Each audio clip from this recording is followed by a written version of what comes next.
You're listening to the Substation Gaming Podcast. I'm Black Chestnut. With me, I have Lucas Hello. and Ricola. Hi. Today, we're going to be talking about more or less all the games that we know about planned for this year coming out. Um, or at least all the ones we kind of felt like talking about and remembered. And we're going to be starting it off with Splatoon 3. Oh yeah, Splatoon 3. Splatoon in France, I think, and Bad Max. Yes, Return of the Mammalians. Yeah. Mammalian. Or Mammalians. There, that's a better one. Okay. Yeah, I'm pretty excited for Splatoon 3. Yeah. I know. Yeah.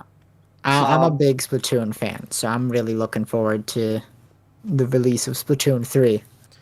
So as far as the reveal trailer goes, have they revealed anything else that wasn't in that since We had like two trailers. it's the second There one. was The the second first one. trailer and then there was the second one. Um, they haven't really shown off too much outside of a few like teasers in Twitter. Like there was a few art they shared, and then recently, like during New Year's, there was like a teaser, like a Happy New Year's message, which showed off the last 5 seconds of the new version of Now or Never. Okay. And they also showed off what is most likely a victory animation for the ink brush. Right. Okay. a lot Uh, of miscellaneous stuff. yeah. So little teasers so far. And I'm really looking forward to it. I think it's going to be really good. The only concern I have really is probably with the multiplayer, and that's entirely within how they're going to do the level design. How So so? just because the last two Splatoon games, the level design for the single player was very abstract. You Oh yeah, know, it was just literally like floating islands and whatnot. it's like kind of neat at first, but it gets boring fast. Yeah, it's not Uh, Octo Expansion super did it better a bit. amazing. Yeah. I mean, Octo Expansion was better, but it also I still feel like it had the same level design problem. Yeah. It just contextualized it a lot better. Uh, and the thing about it, really, is that like they're not organic at all, which is kind of a issue when you factor everything else in the game is. And so you got this weird system in the game where instead of making the levels organic to fit in the universe, they wrote the lore to fit with the level design effectively. Like there's lore in the game that explains why the level design in the single players is how it is, and they literally are just like, oh yeah, Octarians, they just make all their they have technology just makes like things float in the sky because Okay. they just do that. That's how they do their stuff. There's got to be some stuff that's not floating though. Yeah. So it comes off as like kind of odd that they would do it like that. Mhm. Um because it's very obvious that they like made the level design and then wrote lore into the game to explain why the level design is the way it is. Yeah. That's kind of strange. um Yeah. yeah, so I'm hoping in Splatoon 3 for the single player stuff we see some more organically designed levels. That would be very nice. Yeah. Because when you look at like the multiplayer stages and stuff, all of those are very organically interconnected into the world. You know, they're all very Oh much yeah, real places that are it's full of fairly a lot of life. believable. You know, Mhm. Yeah, I definitely agree uh, with that. so yeah, I'm hoping we see something akin to that in the single player stages as well, and They also just kind of just a more open ended level structure, I guess. You know, um, yeah, that'd be nice. I don't know. I kind of just would like to see the single player have level design more akin to, say, like Ratchet and Clank, if that makes Hmm. sense. Okay, yeah, I kind of get what you're saying. Yeah. Hmm. Yeah. Although the only other big hope I have for this game, which probably will not come true, is I want to see a humanoid form of DJ Octavio. No, I don't want to see that. That's scary. Why would it be scary? It'd be That would weird. be scary. Nah, it would be cool. Mostly just because I want him to effectively be an Octoling version of Sword Saint Inshin from Sekiro. Okay. Just because I think that would be really cool. And then also add in like ink katanas. I mean, yeah, I Oh, think you actually need ink katanas. I'm Yeah. surprised it's not a thing already. Yeah. I mean, the majority of Yeah. weapons, they're not like real weapons, right? They're mostly just like super soakers or paintbrushes. Like, Yeah. But here's is there the anything? thing. Before Splatoon 3 was announced, I was like, in the next Splatoon game, they gotta add ink bows and they gotta add ink katanas. Yes. And Okay. they gave me the bows, so now they gotta give me the katanas, and then I'll have like a double protection streak, and it'll be awesome. And then you have to have the ability to purchase a samurai outfit, and then you will be a Oh, true... they already have that in the game. Oh, you do? Oh, see, Yeah. there you go. Now you're just missing the It's like katana. part of the amiibos, but yeah. Hmm. Yeah. Oh, that's another thing. It's like when this game releases, they're gonna release the new amiibo sets for it. I'm gonna have to buy all of those day one. Oh yeah, good luck. Yeah, Those get rare. Yeah, if you don't get them day one, they become dude, it's $200 like the and Splatoon amiibos are scarce. so bad too because it's like the first generation ones. There's like a trillion of them, and they're super easy to get still because they Mhm. overprinted the shit out of them. But then they underprinted all the other ones. Yeah, and it's So all the other annoying. ones besides like the Series 1 amiibos for Splatoon, you like just can't get at all. You know? Yeah. It's like for example, my opened Octoling amiibo set that's been like used and stuff is like worth like almost 3 times as much as I paid for them. Like the Oh my MSRP God. price I paid for them. Wow. Oh, jeez.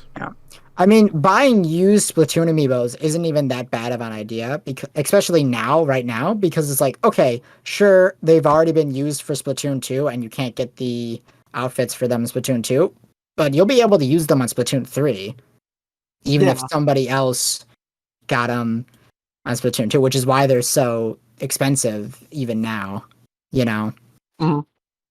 So it's like if I wanted to buy like the Callie and Marie amiibos or like the Series 2 amiibos, which are like the only ones I'm missing for my Splatoon amiibos, it's like, yeah, they're like really expensive. Yeah, it's ridiculous. Amiibos are annoying. Yeah, I'm glad they don't have like essential features that often anymore. yeah. Except Although for like Splatoon case, if you don't care that much about the amiibos and you just want to get the outfits and stuff, you can get like amiibo cards and stuff of them. no, that's true. Yeah. Um, Do you guys have any thing you want to say about Splatoon 3? I haven't no, played too much of Splatoon at all, so I honestly don't know necessarily too much of the game. I've played Splatoon. I just don't have much to say about 3. That hasn't really already been said. Yeah. I'm pretty excited for it. When it Yeah, comes to like releases this year, it's in like my top 2, I'd say. yeah, I have nothing against the game. I definitely think it's gonna be a really good game. Just haven't been playing it that much, let alone at Yes. all. All right. Do we? Yeah, let's move on What we got to next? Bayo 3. Oh Yes, yeah, yeah. Bayo 3. Oh yeah. Um, how long ago was this announced now? I need more news. Um, I feel like we saw yeah. something quite not super recently, but not too long ago either. I just can't remember what it was. Well, there was the reveal trailer. Oh, that was it. Okay. I mean, it was They, announced like 3 years ago, yeah, they but announced it and then waited 3 years and then revealed it. yeah, Right. yeah, it's Yeah. annoying. But I'm very, very interested in Bayo 3 because one, I believe Hideki Kamiya is directing again, Mhm. so it'll probably be better than Bayonetta 2. No, no dig at the director of Bayonetta 2, but 1 is like a lot better gameplay wise. Also, interestingly, Bayoneta's voice actress is different for reasons that I think are going to end up being plot related because why not? Yeah. I think it's like somewhat implied that it's a different Bayonetta, right? The implication seems to be that it's Cereza from the first game, which is Bayonetta from the past, and this is like a split timeline or something weird. Because Yeah. she has the same hairdo as the little girl Bayonetta in the first game, so Right. that might be what's going on, I guess. Who knows? Bayonetta plots are. Well, I mean, they've kind of already gone all the way. She fights God at the end of both games, so I mean, where do you go? um, Although gameplay wise, it's kind of overshadowed now by DMC5, isn't it? Like nothing's gonna top that Oh, game. for sure. It's like, yeah. Nothing's topping that game. I almost feel bad. But, I Yeah. like But like, just because, you know, some game is like the pinnacle of its genre doesn't mean other games in the genre aren't gonna still be fun. It's true, yeah, of course. But Yeah. I'm just It's like being just because a platformer doesn't have as good as movement as like Mario Odyssey doesn't mean they're not fun. that's true, of course. And I mean, there's never enough like spectacle fighters, whatever the genre is called, whatever They're called action games. action games, okay, action adventure. Yeah, No, 3D action games. They're just called action games. Yeah. I like to use the term like pure action. Pure, you think? Yeah, just to like deliberate it more from other action genres to signify that this is a game of pure action. That is like 90% of the gameplay. There's no Yeah. platforming, there's no adventuring. It's just action. Oh, don't worry. You're I just think Bayo chopping occasionally up has annoying dudes. platforming. Yeah. Well, every DMC-esque game has like that one stupid platforming segment that's always asked the question of why is this here? Yeah. Because they need to mix up the gameplay, I guess. Who knows? Eh. You swear to provide action, nothing but action, and the whole action? Yeah, I I wish. Yeah. That's what the developer said. But yeah, we didn't see too much gameplay. I'm just hoping it changes a lot of stuff from 2 back to how it was in 1. Like, make torture attacks better and make witch time less required like it was in 2. That's all I want, really. Just, otherwise, go wild. Yeah. Yeah, hope you see more soon. Okay. You want to move on then? Yes. Sure. We got Okay. Kirby and the Forgotten Land next. Yeah. So Yeah. this was like honestly one of the most exciting games that we know about coming out this year Yes, it's in a gonna lot of be ways. the best Kirby game. I've played maybe one Kirby game in my entire life. Okay, And we gotta fix that. this looks freaking cool. We've seen Yeah. we've seen some gameplay of this or some trailers, right? Just to clarify. Just We the saw one. one trailer, One, but okay. honestly, that trailer showed off a decent amount of the game. Okay. Yeah. So that's the only thing that I've seen of Kirby. So that's definitely what I'm thinking of. But it looks. I've never been excited to play a Kirby game. Let's just put it that way. Yeah, this is honestly an exciting game, especially when you consider that this is Kirby's first fully 3D game. The series needed it. Kirby's not It exactly really did. has never been bad, but I think it's definitely kind of become stagnant. They just kind of been doing the Return to Dreamland formula for like a decade now. Yeah, kind of. To be fair, that formula was fairly strong, and It I was. feel like it didn't overstay its welcome too much. Yeah, I know a haven't lot really of people played. had problems with Star Allies, and honestly, I did too, but I know exactly why. I know not everyone necessarily could put their, could figure out why. I know a lot they of had people thought it problems with was Star Allies. rushed, like lengthwise. It was just kind of short. I know a lot of people didn't like It Star was a Allies. little short, But and so they was did add a lot Robobots, of but content post game. It was shorter than Robobot, I'd say. oh wow, really? Yeah, because Robots only like 4 worlds. Yeah, but okay, here's the biggest problem with Star Allies is that the game just played itself. You know, like it Yeah. wasn't a problem that it was too easy; is that it was too mindless. Okay. And honestly, the biggest problem with Star Allies is really over ambition. They got too ambitious trying to add in all these features, all this fan service, essentially. And because of that, they didn't put as many levels in as it probably needed, at least at launch. They did add a ton of bonus levels and stuff Yeah. post launch through free Oh yeah, they updates. had so much stuff post launch. It's insane. How many characters Yeah. they end up adding? Like 30? They added every single character from every Kirby game. It's insane. Like, I honestly like Star Allies a lot, at least on a fan service level. Uh-huh. Because, like, I'm a fairly big Kirby fan. I like Kirby a lot. So seeing all these characters and actually them being playable is super awesome. It is. Being able to play as Susie and, like, Adeline. Finally, we could have Gooey and Melgalore. And, like, Magalore and Marks. And they even added that one spider dude from Triple Deluxe who all he did was kidnap King DDD. I can't even remember that. Yeah. I think his name was like Taranzalar, something like that. Okay. What a weird name. It sounds something like that. Tarantula, Yeah, It's he's like a spider dude. Oh, nice. Okay. Wait, you guys gotta type me that name. I'm gonna name that to my tarantula now. My tarantula's I'll name is figure that. it out. What is it again? I don't even know how you spell it. You'd have to like Taranzalar? Something like that. Just like a Okay. Kirby Triple Deluxe spider. You'll find him. Hold Yeah. on. We got Kirby Triple Deluxe and then put a T. triple Just gonna look him up. Deluxe now. T. Oh, okay. It's Taranza. Taranza. Taranza? I'm not sure. Taranza. Yeah, that's it.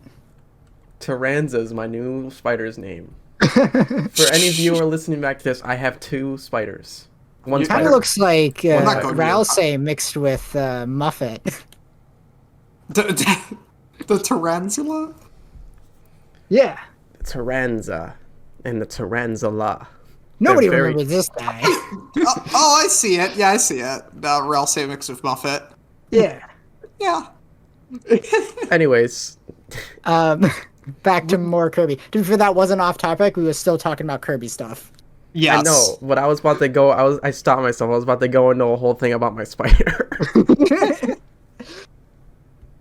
I'm just so excited for this game to get a new style of Kirby game. Yes. It's really exciting. About time. Yeah. And I do think that Star Allies, despite being a little underwhelming, was a really great way to cap off the series. Just because it's a game that is very service heavy, Right. Oh, yeah. And with its core appeal being like, you can play as every cool Kirby character ever. Wow. And we also brought back all of these fan favorite features, like being able to like have AI enemy companions from like Superstar, and being able to have full player co-op, like in Return to Dreamland, and having ability combos like in 64 and what was the other one? Squeak Squad. Squeak Squad, yeah. So like that Squeak whole Squad. I guess you like the Kirby. whole appeal of Star Allies was that it was like bringing back all these fan favorite characters and mechanics from previous Kirby games, Yeah. So it's time for them to try something wacky and different. So I think that was a pretty good way to cap off the 2D era, and I'm very excited to see what they're gonna do. I cannot wait to see the new Eldritch horror final boss that Kirby will fight in this game in 3D. Nice. Full 3D. Yeah. Oh, man. I just want to say this though. It was really funny.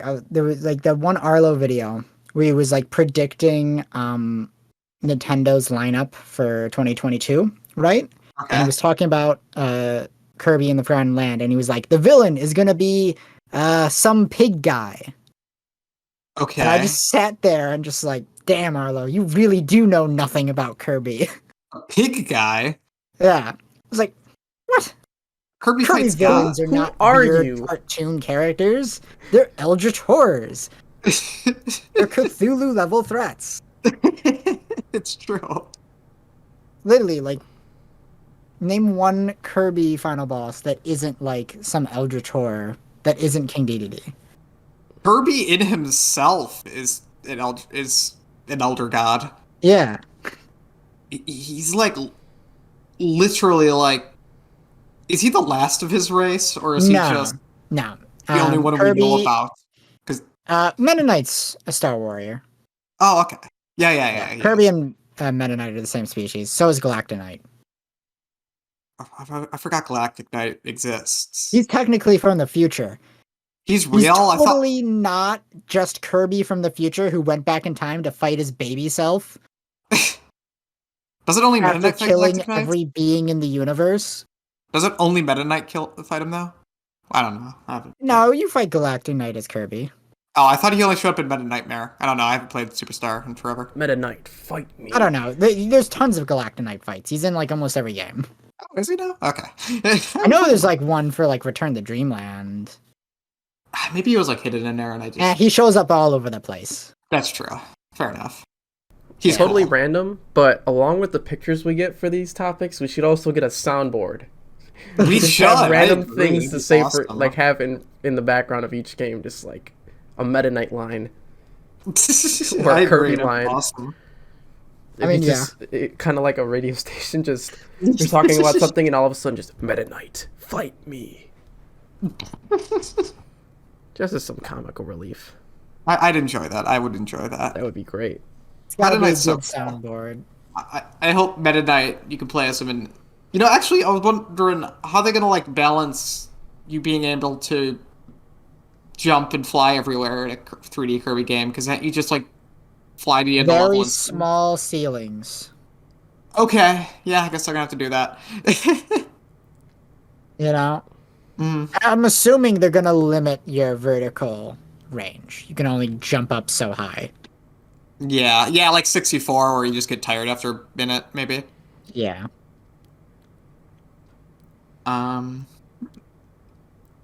But yeah, when are we gonna see more? I want to play this first time. Like, I genuinely like really excited for that in a way I haven't for a 3D platformer in a while. Yeah. So But for real though, what is the Eldritch God going to be about in this Kirby game?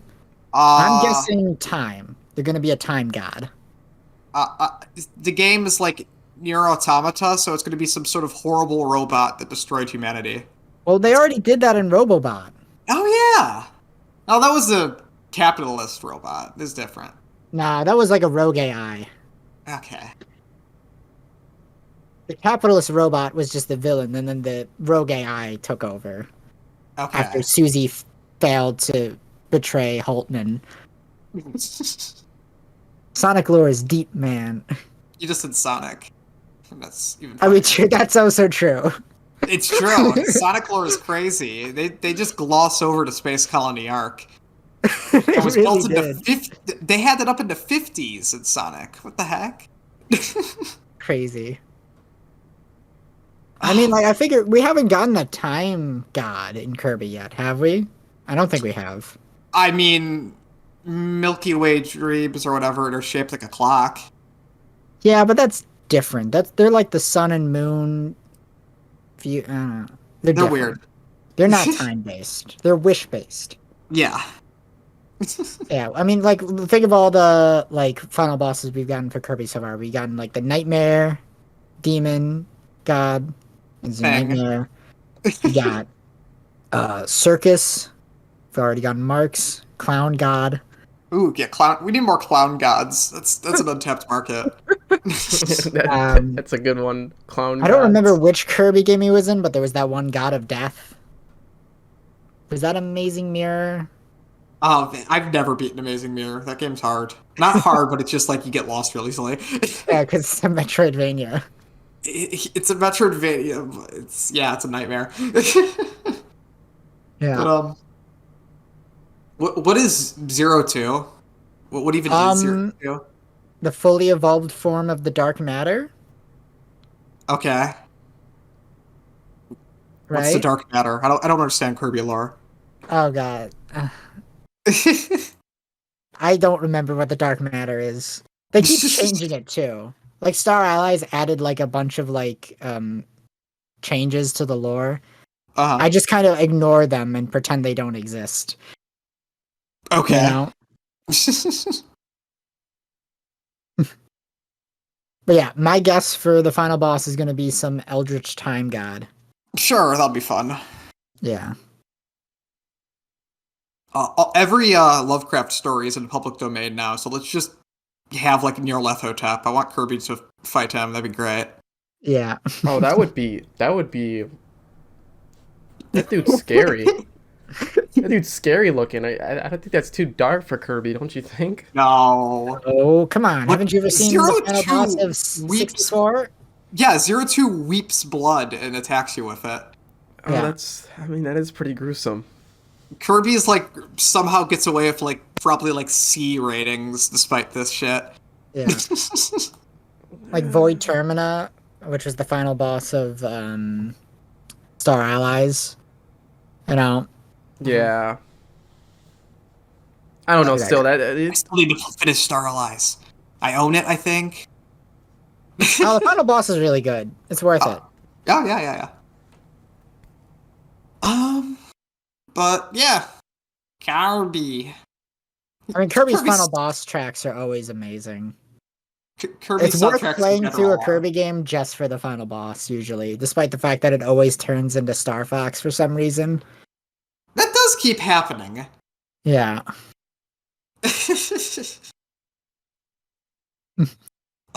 Anyway, do you have anything else you want to say about the Kirby game? I'm good. Kirby's a reliable franchise, so I'm very excited. Yeah, I can't wait to play it. All right, want to move on? Yeah. All Talk right, about we got Triangle Strategy.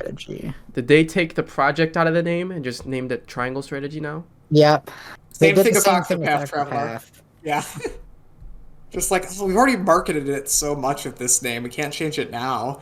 Even if it's terrible name. They need to hire some guy just to give them better names. To be fair, I think Bravely Default is also a terrible title, but I don't know. I mean, it's not great, but it's better than this. At least Bravely those Default, two words are like kind of unique. They sound kind of cool if you don't understand that it's like the most literal title possible.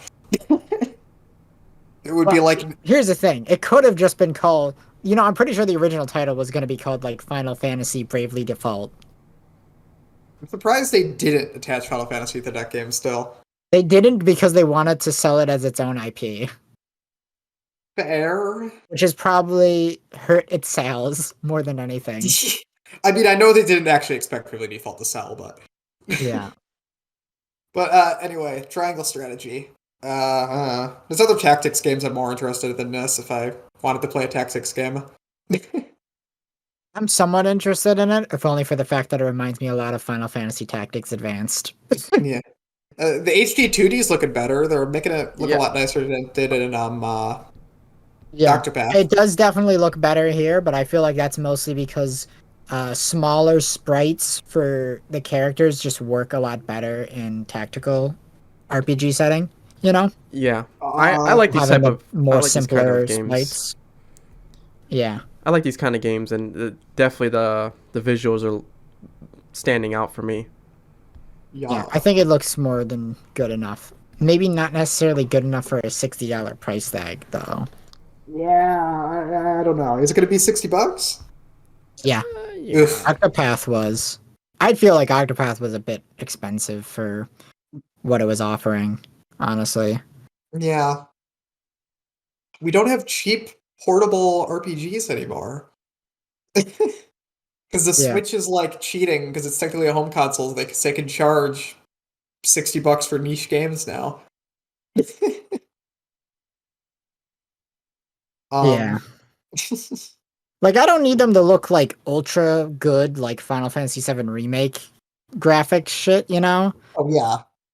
But at the same time, it's like, if you're gonna sell me a pixel art game for $60, I want it to at least look as good as SNK's best, you know? Yeah. Which is kind of impossible, so that might be asking a lot. No. If they could fucking release Metal Slug and how good it looks, you know. Yeah, Metal Slug looks great. Yeah, Like, oh yeah. like that's what I'm saying. It's like if you're selling me in the year 2021, well, not actually 2022. That's what year we're on. You know, in the year 2022, if you're selling me Current a year. AAA pixel art sprite game, it should look as good as fucking Metal Slug, at least. You know. Yeah. I get you. You know, and and I mostly say this just because Octopath Traveler, you know, screenshot wise looks decent, but then you actually look at it like playing out, and it's like it's not animated at all. It's Yeah, like, where's the animation? it's awkward. You know?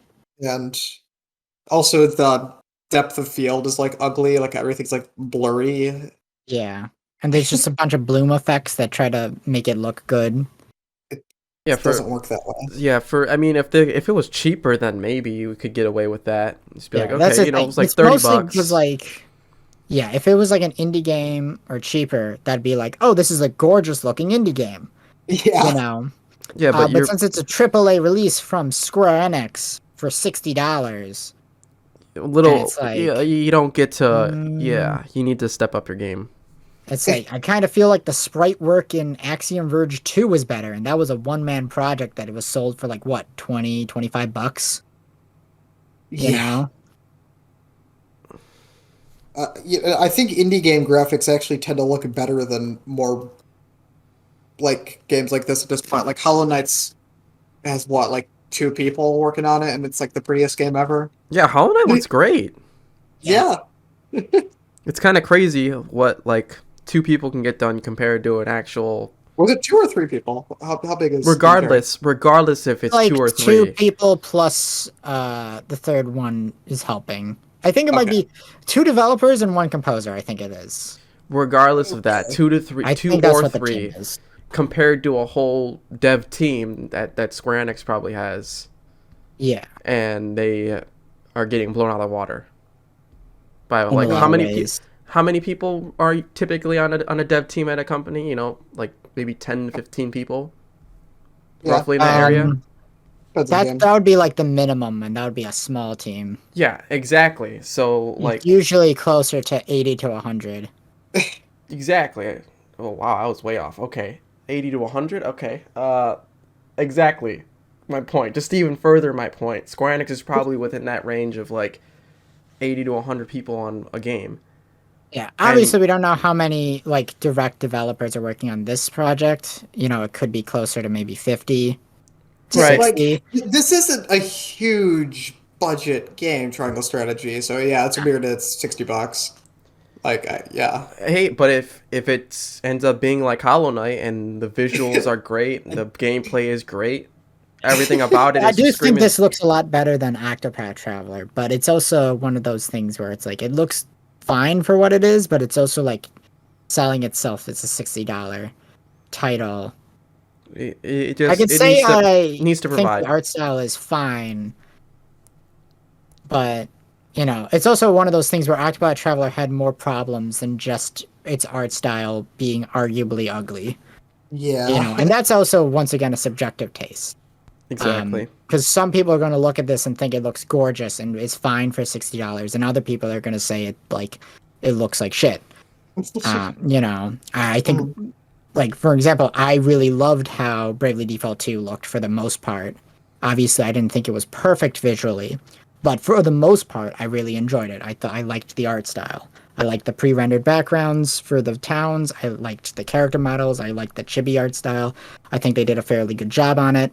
Wouldn't say it's perfect, but I think it looks really good, and it's something that really appeals to me and my tastes.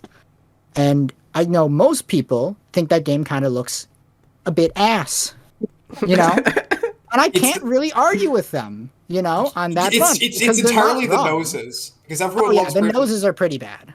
because everyone loves Bravely Default like visually. That game's Yeah, gorgeous. chibis shouldn't have noses. You know? Most anime characters shouldn't have noses. Yeah.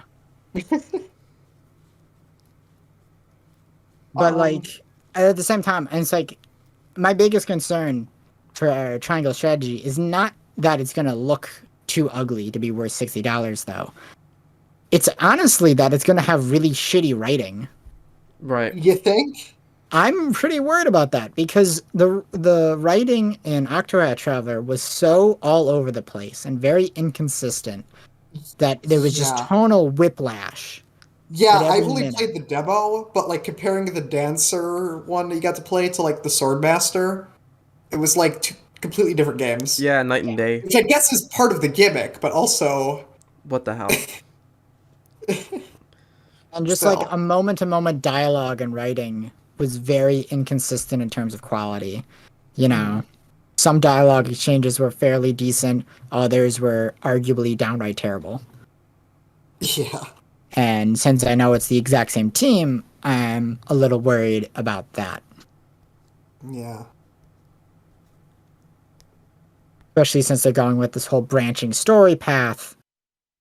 And we know that stories with branching story paths can tend to get really weird. Just look Yeah. at any David Cage game. Oh man, I love the weird endings in those. Yeah. They're so fucked up. I know. It's just one of those things where it's like, if you haven't played Fire Emblem Three Houses yet, I would just recommend that over this. If you're looking for a new Sort of tactics game, tactics yeah. RPG. But if you've already played Fire Emblem Three Houses, then maybe this will be good. Same time, we don't know how good it is. Yeah, we really don't know how it's be. gonna be. Yeah. I'm like saying a only lot of hope. concerns about it, and it could end up being fantastic, and I will love it. It's always nice when a game shows you up. And of course, it's like I would love that this game ends up being fantastic. I don't want it to be bad. I'm just concerned that it might. And so I'm kind of remaining cautiously optimistic for it, to be Right. honest. Which, for the most part, no. is what most of our talk is, unless we just downright don't like a game. Cough, cough, Balan, what? Yeah. You don't have to. To be fair, that game's just kind of booty. Yeah. It's sad. No, but that's what I feel like. If you actually are genuinely giving a review or talking about a game, that should always be your approach, regardless if you like the genre or not. Because you always got to step back and look at a game for what it is instead of just your opinion. No, Yeah. Which I don't think I can ever say I dislike a genre. I find that silly to say. exactly? That's like you can't- No. I feel like people could definitely dislike a genre. well, that's just opinion. based. Obviously, There's it's always a- all subjective, but I can definitely say I don't like horror that much. Yeah. And it's very, very rare that I like something in the horror genre. Which is fair. Yeah. I And that do is that, yeah. entirely because of the genre, and it's like, what it usually does. Yeah.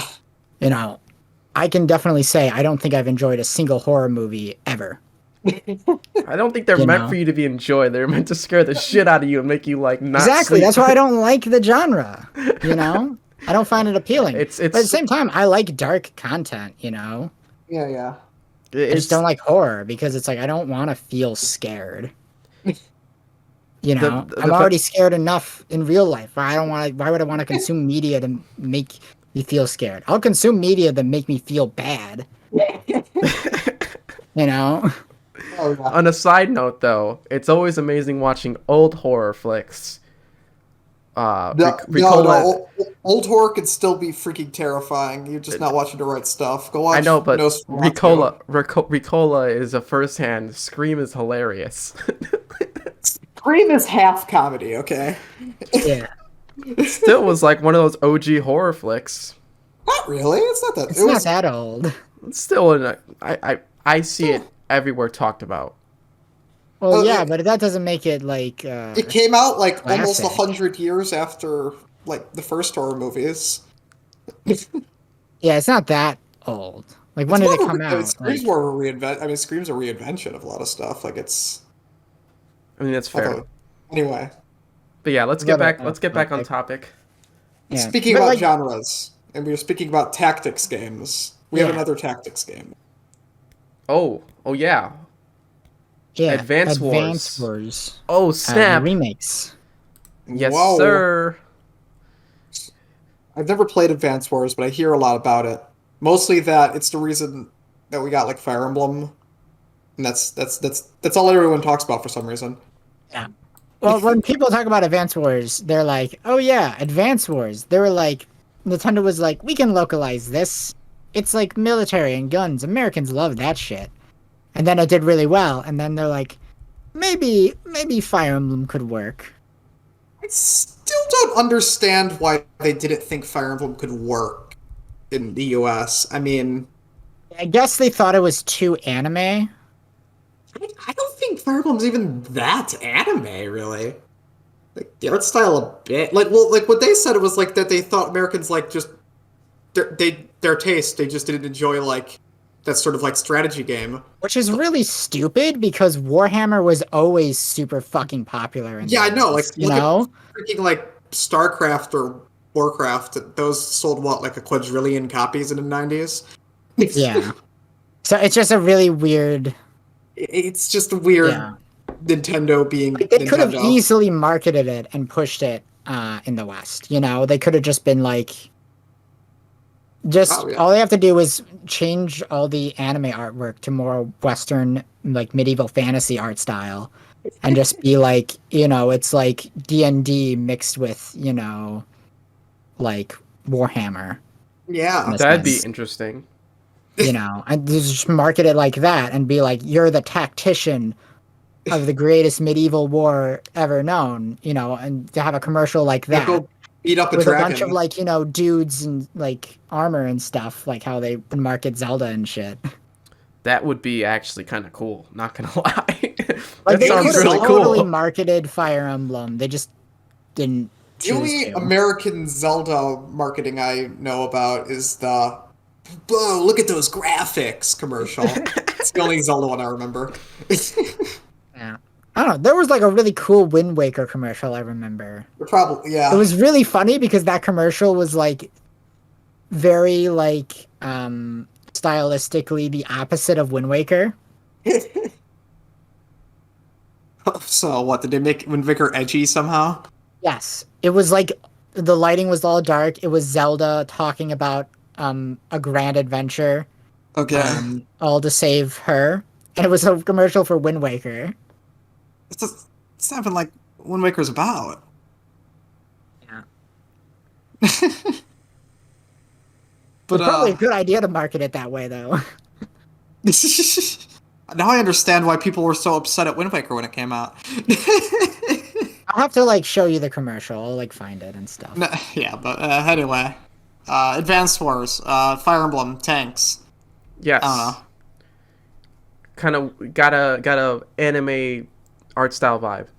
Oh yeah, I like the remakes. They also went for like a sort of toy vibe. Like a lot of the vehicles look like plastic and stuff. Yeah, it's kind of cool. Really colorful. It's because it's aping off of the original and how that looked. Okay. Right. See, the original, it's hard to make things look like plastic with pixel art. Yeah. All right. Anything else we want to say? It's being made by Way Forward. I have not played any of the Advance Wars games, but I'm interested in this, Right. and I kind of want to get it. Yeah, it'd be interesting. Check it out. They've been on my... I know these exist. Nintendo Power had it in like their best DS games ever, so it's always been on like my back burner for like the last over a decade. Just never got around to it. Yeah, considering that the thing I'm worried about in Triangle Strategy is the story is going to be too long and boring and not interesting. Considering Advance Wars is plot isn't very plot heavy. Yeah. I'm fairly interested in this. That's the one thing that I haven't been able to, I think I haven't gotten around to it. No one's giving me like a plot, like a hook. Like, I don't even know There's what's going different on. colors armies, and they're shooting each other with tanks and helicopters. Okay. Yep, that's all you need to know. See, fair enough. It's like the punch out of tactical RPGs. Pretty much. But, All right. yeah. You got anything else we want to say?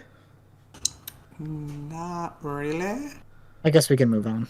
All right. Moving on to Pokemon's Legends Arceus. Yeah. This is coming out soon. Yep. It comes out in February, right? Not soon? Well, Fact check that, Ricola. Fact check that. I'll look it up in a sec. I'm looking it up. Anyways. Pokemon.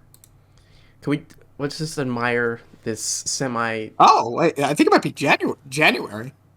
Like this month. Like by the end of the month. Okay. If you're 28th. listening to this back, just look at Pikachu. This is how I feel about the game. I don't know what it is with you and this Pikachu. It doesn't His look face is wrong at weird. all. His face is weird. He's Mice not. just like do He's that. turning around. Rodents do that. Yeah, but his face is weird. It is. I don't know why you think his face is weird. Okay, It's in the not. comments on YouTube, if anybody's watching this, comment if his face is weird, and if it's not, comment if it's not. But we gotta settle this. His face is It's weird. not weird. There's nothing wrong with it. His face is weird. Everybody else looks normal. Look at Ralts chilling, whatever. Sphinx is chilling. Bidoof is chilling.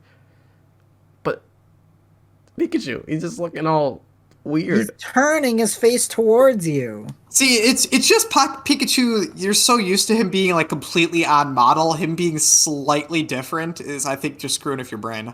No, he looks weird. Because he's always Still so. on model. No, I mean, it's still on model, but Pikachu, like, they have to like religiously make sure he looks perfect. Usually, Yeah. he doesn't look perfect. That's what I'm saying. Anyways, let's talk about this game a little bit. What have we seen so far as trailer wise? We've seen other gameplay. There was a lot of trailers. I have not Performance been is better keeping than when it up was with them. announced. So I mean, I'm sure that's improved. Wasn't Considering this it was the at game? 3 FPS when Yeah. it was announced. Yeah, wasn't I? but now that means that we can talk about it as a game now. Yeah. Is it at 20 FPS now? Maybe. I think it's definitely at a 30, but when we saw it, it was literally like the trailer was lagging, and that's just sad. You know what's It'll- funny? This game looks like it's half N64 game, half GameCube game. That's a positive to me. You just sold me on this game by saying that. I meant on a visual, not on a gameplay level. It kind of somehow looks worse than Smash Brothers Melee, which is something I didn't think was possible. Oh no, it doesn't look melee bad. That's mean. Melee This has an art direction. Melee had an Melee's art just- direction too. Melee's Black just and whatever purple. models they had lying around mashed together. Like they were using. Okay, that's Like- literally what this game was done. How they made this game. Yeah, but also this has a. Black and There's- purple for Melee, blue and red for this game. That's all it is. Look at majority of the colors on the screen are blue, red, and green. That's because they're looking at a blue mountain with a blue sky. And a red yeah. top, and then half the 'Cause it's a Pokemon there are volcano. blue. Half the Pokemon there are blue, and everybody's got some sort of redness on them besides Bidoof and I mean, I Lucario. suppose. That's just called good art, like good key art. You don't want to, you don't want to have too many colors. True, they would clash Anyway. a lot. But But anyway, are you guys excited for this game? Fuck I- no. Curious. An open world Pokemon game sounds very goofy. I've lost all faith in any Pokemon game ever Me since too. the I find the Sun setting idea really cool. Like the last one I've man. played is Sword and Shield, and I don't plan on playing anything else. After Me that. too. I Like, think I'm done with Pokemon. if they have to bring out something crazy to really bring my money. Well, I think that's my what they're sales trying up. to do with this. This is It's Keep in not. mind, It's not, I've though. skipped almost every single new Pokemon release because they were so low quality that they were not worth buying. Right. Like Pokemon is just. Have you only Drops skipped so Sword and low in Shield? price. Didn't you get Ultra Sun, Ultra Moon? I did not get Ultra Sun and Ultra Moon. I Okay. skipped that because it didn't look like it had enough real differences in it to be worth buying. Yeah. I didn't get Let's Go Pikachu and Eevee because they looked like shit, and they were. They played like shit. Yep. Yeah. Didn't they just play I like Gen did 1? buy Sword a year after it came out, and I bought it used. Okay. And then I bought the DLC, played through like a half of the first one, and then didn't play the rest, and I regret buying the DLC. hmm I wish I didn't buy the actually DLC. I like Sword. I bought both the DLC. I liked everything about it. I actually enjoyed that game a lot. But the remakes, what was it? What were the remakes again? Diamond and Pearl remakes. Yeah. Yeah. No. Just no. Yeah, I didn't get those either. They looked like fucking insulting. And I've Um, been seeing a lot of good things about it, and I'm just like, how? I think it looks better than the original Diamond and Pearl visually. I'm gonna be honest here. Diamond and Pearl are No. I mean, Diamond and Pearl are ugly as fuck, but the remakes are disgustingly no, ugly. Diamond and Pearl they didn't figure out like what they wanted to do with like the DS yet. Like Heart Gold, Soul Silver, and Black and White are such a big leap, like in terms of art direction. It's I insane. mean, yes, you're And- not wrong that Diamond and Pearl look bad, but that's like saying that you can say that about every Pokemon game. Every Pokemon game looks See, bad. I thought You know? No, Sword and I will Shield fight to the actually grounds looked that pretty Black and damn White good. is really good No, looking, but Black and White 2 doesn't even look better than the Final Fantasy 3 remake. art direction kicks ass though. Doesn't. Not really. It looks just acceptable, but it still looks like a GBA game. Nah, In fact- GBA doesn't have that kind of color palette. Yes, it does. No, it doesn't. DS definitely has a GBA bigger color palette than the DS. No. You just said the point DS has is, a bigger color the other every way palette. around. Pokemon game looks like booty cheeks. They've just been able to get away with it because they always ran with the excuse of it was on a handheld system and they have a shit ton of Pokemon that they gotta do. So visually, they dumb it Oh down. yeah. Hell, I don't blame Game Freak on any of this shit. Also, It's Game really- Freak are just really bad developers who've never been able to make any games.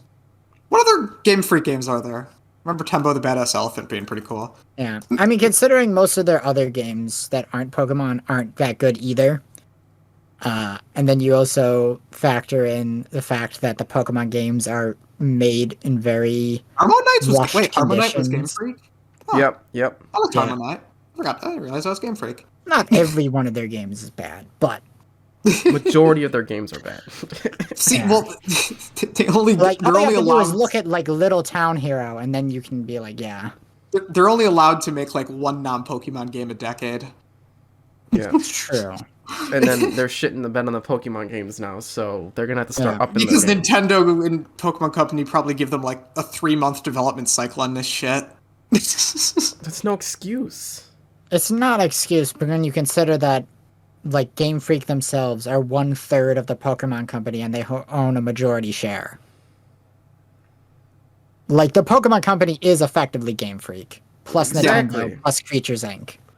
You know, Yeah. Game Freak has their name on all of that shit. Well, yeah, because they're Yeah. developers. they have a massive say, you know, But in that's- the thing. That's the, And if that's they the point, wanted Ricola. to slow down the development cycle, put more effort into their games, they could. I don't If they think wanted could slow down the to development hire cycle, 'cause new it's so staff, train tied up in the their media. staff better, they could. They, like- if they really, they have all the say, if not majority of it. Well, so well, if the they thing is, really, go ahead. They're probably like tied up in contracts for both the animes and like the card game and spin-offs that they have to. Look, all I'm saying is, if they want to keep doing yearly releases, they're going to have to get a full second team. Yeah. They're going to have to get a full new studio. Yeah. You Yeah, know, get if on they that. want to do yearly Um, releases, they're going to have to do what Activision and Yeah, does with Ubisoft COD. do with like They were- COD and like Assassin's Creed and shit, Or to have like where they have two different studios working on the game simultaneously. what are the COD studios again? It's Treyarch and what's the other one? Is it Raven? I can't Yeah, remember. I think. Yeah, it doesn't I matter. almost said Activision. Yeah. But Yeah, anyway, if they want to do yearly releases, that's what they're going to have to do. yeah. That's the only realistic alternative to not keep the quality continuously dropping. Right. Yeah, I'd agree. Go do that, Game Freak. All I'm saying is this game kind of looks like Booty Cheeks, and Xenoblade Chronicles 2 was a Switch launch year title, and looked way better than this. Yeah, You know, they had the similar scales, the same genre. SMT5 just came out, and it looks way better than this. oh yeah. Although SMT5's development was what, like 15 years? So, Yeah. I'll give them Because that. I wouldn't be too surprised if this game ended up being very clunky mechanically. Yeah, because they're trying a lot of weird stuff. Like, what is the combat exactly? Is it like You can walk around and get your shit kicked in by Pokemon, but then you can throw out your Pokemon and then it turns into the turn-based combat. Okay, it's not like Final Fantasy VII Remake where you're still like trying to not get your ass kicked while doing ATB. Okay. Yeah. That's what I was expecting. It's weird. I don't know. It's Pixelmon. I don't have any They high. saw all those hopes for YouTubers this. doing the Pixelmon playthroughs, and they're like, "Oh, we It's gotta get on kind of like that. that, honestly. Yeah. We gotta get on that shit." I don't know. I'm just kind of done with Pokemon at this point. They kept trying to sell me shit that like was objectively bad, and I'm just kind of like, no. Go hop on No. SCP-5. It's good. It's very fun. I Yeah, gotta play Yakuza 7 first. Oh yeah, that Yakuza 7 is also great. I'll second that. And on that note, I think we should move on. Yeah. Sure. All right, what do we got next? Breath of the Wild 2. Oh, snap. Yes. Well, we haven't seen this in a while, right? Since its last trailer. Since E3. They said All they'd it- show off more by the end of the year, but they didn't do that. So maybe we'll see one next I think Nintendo Direct. this is holiday season, right? This is going to be coming out in November, like This is guaranteed, right? scheduled for November. They Okay, yeah. did say that they wanted to get it out like holiday 2022. But they also said like no promises. So Okay, they don't know if it will get delayed or not. I think at the earliest we'll see this again is at E3. To be honest, I don't think they'll just throw this in a random direct. I disagree. I think we're likely to see it again, provided the game didn't get delayed at the next Nintendo Direct. Okay. Which will Anyway, probably be February. all I remember from the trailer was there were some floating islands and like you flew up or went through a wall as goop or something. Am I hallucinating? Did that happen? You did fly through a wall. Yes. Okay, got it. And there was also a new like stasis sort of effect where they reversed and time kind Okay. of. See, this is gonna be a good game. It's kind of useless to talk about. Even if like I have problems with Breath of the Wild, it's still like just really good. Like design, it's Yeah. just a fun game. Yeah, I I'm agreed. excited for Breath of the Wild 2. I'm definitely gonna get it. I do wonder if they are going to change any of the systems and mechanics from Breath of the Wild 1. See, I have mixed feelings thinking about like the most controversial thing is the breakable weapons. That's probably right. I almost wish they were more fragile to the point where because once you get to a point, you just have a few weapons. You to just switch them out forever, and you don't ever have to be creative again. You could just mash the attack button and win every fight. Yeah.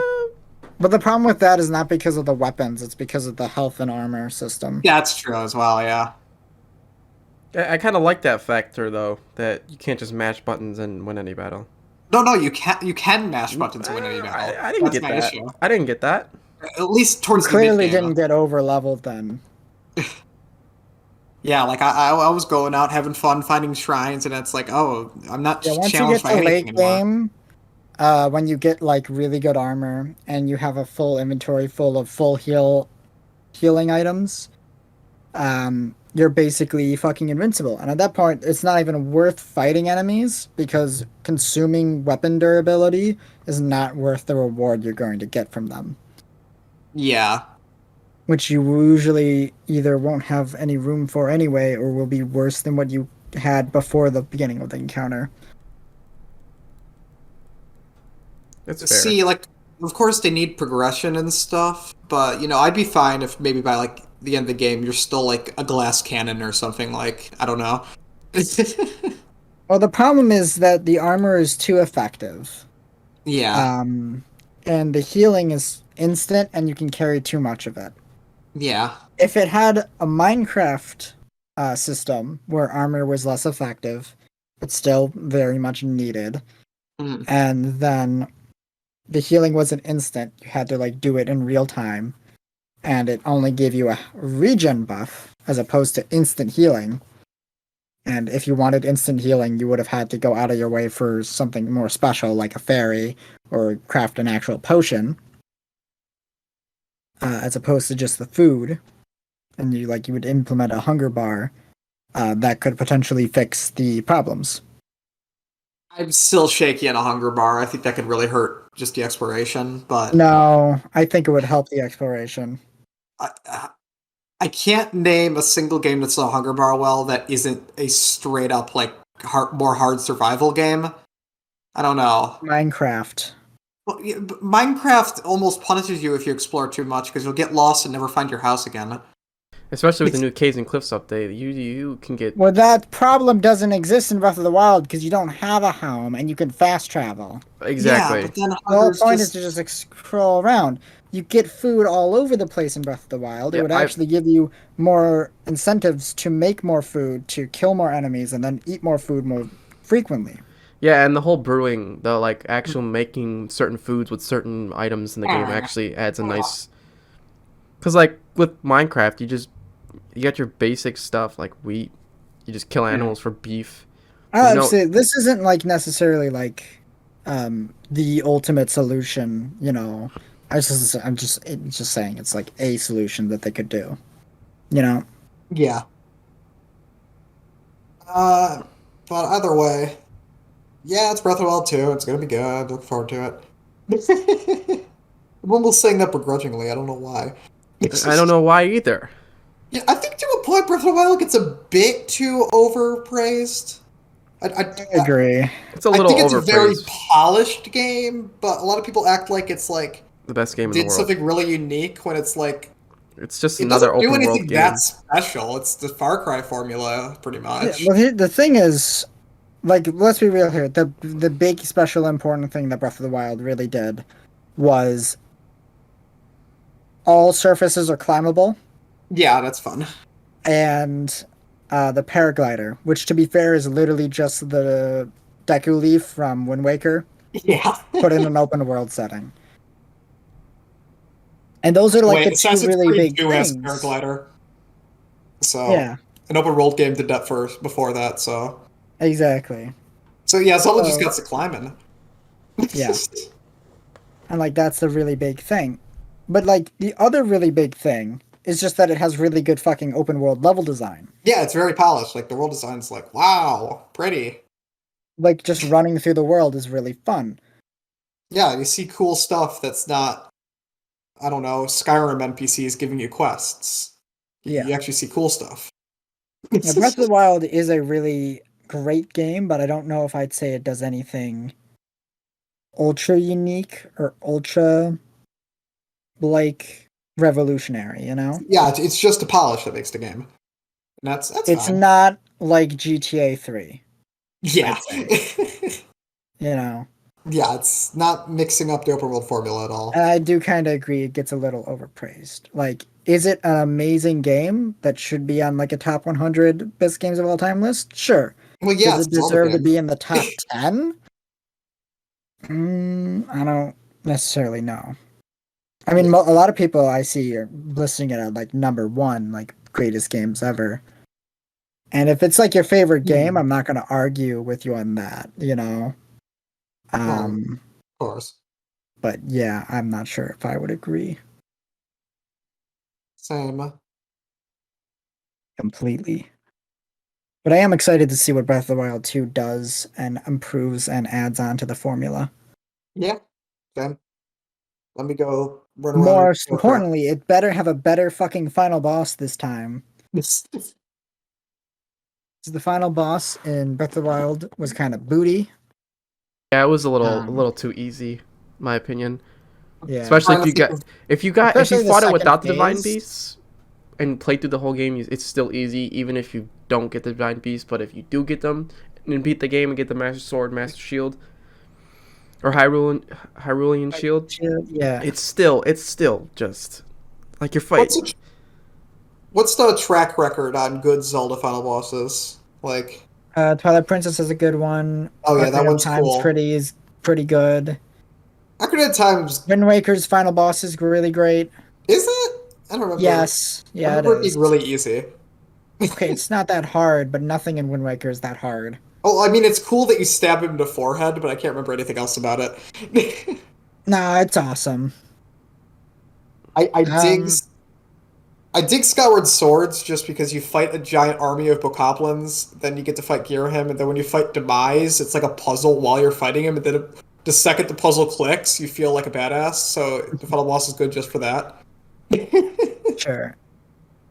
But most uh, importantly, I want buff, rehydrated, shirtless Ganon punching you through a room. yes. Look, you know what? That's how they fixed They fix all the like you being overpowered. Ganon is just walking around the open world. Occasionally, he'll just show up and just run at you and beat the shit out of you. That's it. You just see Ganon in a distance across the field, and you just gotta book it.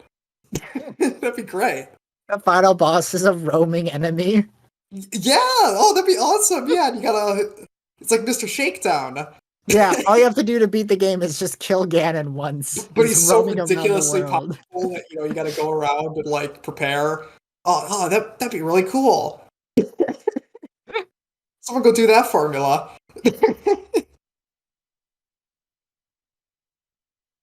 I just wanted the final boss to be Ganondorf, but he punches you in the face. Yeah, He doesn't have a sword and he doesn't use magic. He just punches you. He's Brawl Ganondorf. Yeah, exactly. He wizard foots you. Yeah. He does that thing where he holds his leg up for 20 seconds and then brings it down and it one-shots you if it hits you. Yeah, he's wearing nothing but like booty shorts. Oh, yeah, that'd be great. Now give him like a Just sumo runs at you and loincloth. drop kicks you. I want him to have like a black and red sumo loincloth. That's what he needs to wear. That'd be amazing. Yeah. Anyways, You know, I have a question about Ganondorf. Is he meant to be green? Or is he just supposed to be like dark skinned like the Gerudo and it's just the N64 color palette being weird? I'm not sure. Okay. what is his race technically? He's a Gerudo. Okay. So he's like the Gerudo are kind of like Arab. They're like Arab Amazonian women. Yeah, pretty much. Yeah. Um, With the lore being that like one dude is born like every like what 100,000 years, something like that. I think it's only like every 100 years. Okay, yeah. So Ganondorf. he's like, He's the one dude that was Insane. born every 100 years. Yeah. and he's just a freaking masochist murderer, demon, bad Yeah. guy. He's the Yeah. bad guy. He's like the ultimate bad guy. Yeah. Yeah. Great. He's fun. He's also a pig for some reason sometimes. Right. That's what I always found weird. Like, especially when I played Breath of the Wild, I was like, why is he a pig? Well, he's a pig in his first appearance. The Always a pig. first time he wasn't a pig was Ocarina of Time. Yeah. I always played him in Smash, so I just assumed he looked like that. That's Ganondorf. That's his, Yeah. like, human That's form. that's like his humanoid form, Yeah, I would which thought it is was, a Gerudo. And then sometimes he just turns into Ganon because why not? Yeah. I don't know. It's confusing. Anyway. want to move Do you on? want to move on to more speculation stuff? Yeah, let's Yeah, go let's through go these couple on speculations we got. Yeah. So, if you haven't figured this out by now, we're actually doing this based off of platforms and stuff. We're doing Nintendo first. But before we move on from Nintendo, we got a few like rumors and Speculations stuff. type stuff. Yeah, of like games that might get announced / released this year. And the first one up in that is a new Donkey Kong game, which Yeah. there were some rumors about last year. I know. Do you Do you think we'll get a new Donkey Kong game? Do you think it would be retro? I don't know if retro games would do it though. Aren't It wouldn't they? be retro. It would Okay. probably be in-house Nintendo, Interesting. like the Hmm. Odyssey development team. I want to say That would was be the weird. leak. I mean, it's very possible, but I mean, if they could make a good 3D Donkey Kong game that's not 64, that'd be great. Yeah, It's more of the kind of rare formula. You can't do it with Mario because Mario's not big like Banjo or Donkey Kong. See, Donkey Kong and Banjo, they're like kind of chubby, so they have a different Yeah. type of movement. You don't see it in a lot of platformers, I'll be real. Right. Yeah. You don't get to pull out a coconut gun in a lot of games. I Yeah. personally don't know if there's gonna be another one, but Donkey Kong's also a weird franchise. I don't see It has Donkey Kong as been a while, but It has, but at the same time, I don't. It's kind of a weird case where I don't see him as a heavy hitter franchise, even if everyone knows about Donkey Kong. I think the country games are a bit more niche than, say, some of their, like a Mario or Zelda. So I don't think it's. somewhat. So They're I don't a bit think it's more like a. hardcore Yeah. 2D platformer, sort of, you know. So I don't think it's always like a given that like a Donkey Kong game will come out in the future, like in the near future anyway. I would definitely have to agree with that, considering how long of time spans we've had, you know, in the past between like Yeah. new Donkey Kong platformers. If we're not counting, of course, Jungle Beat and stuff. That has Jimmy Neutron music, I think. Or was that Taiko that has that? Either way. Anyway, Yeah, I don't know. Just make K. Rool the villain again. yeah, that. and that's the thing. It's like if we do get this game, that's the one thing I want. I want K. Rool brought back as the villain, and I want it to be like I want the game's title to be Revenge of K. Rool. You know. that'd be I gotta- interesting. I gotta think of something a goofier title, like Tropical Freeze. Remember that title? That was goofy. But Crocodile Fury. yes, that is what we need. Okay, I've already pre-ordered the game now. Crocodile Fury. Pre-ordered, take my money. That TikTok trend where the person's literally just spamming the camera with his credit card. Didn't he get his credit card information stolen? Well, no, he was the original video is just a dude. Like you can't, it's not legible what's on the card, but he's just Okay. like smacking the camera, like saying "Take my money." But Anyway, do you want to move on from the Donkey Kong speculation? my Or? hope is that if it comes out, it only has one playable character, unlike 64. Nah, it's gonna have 8 playable characters. Oof. It's gonna have Donkey, Diddy, Funky, Donkey Kong Jr. Donkey Kong Jr. is already Donkey Kong. That's the lore. Nah, Donkey Kong Jr. is Donkey Kong's father. It goes Donkey Kong, which is Cranky Kong, Donkey Kong Jr., and then Donkey Kong. So Okay. Donkey Kong we play as in Donkey Kong Country is actually Donkey Kong the Third. Okay. So what happened to Junior? Fuck happened to him? We haven't seen him since like Super Mario Kart. He died. He died in a Super Mario Karting accident. Yeah, let's go with that. All right. Do you want to move on? Yeah, to the new Mario Kart game that everybody says is totally gonna come out with a hot new twist. I wasn't even trying to segue. There's always Yeah. a hot new twist. Yeah. Oh, I have no So- clue what the hot new twist is. The only thing I've seen is a tweet where someone modded in Among Us and replied to that tweet with it. That's all I've seen. What are you doing with so- your 8? So there's a rumor going around from like about last week that there's going to be a new Mario Kart game and it's going to have a new twist. Keep Yeah, in I've heard mind, this rumor comes from like a speculator or whatever the fuck. He's not an insider. This isn't like a leak. He has no information at all. He's literally just spitballing and random guessing, Yes. like trying to predict what Nintendo do. So this rumor has no credibility at all. At the same time, it's been like what, like the last one was like 2014, I think, right? So my big prediction is that we are not getting a new Mario Kart game this year. I don't know. It's been almost like 8 years since the last new entry. Yeah, but It's could Mario is it get a Kart. new- is it Mario needed Kart. though? Is it really needed though?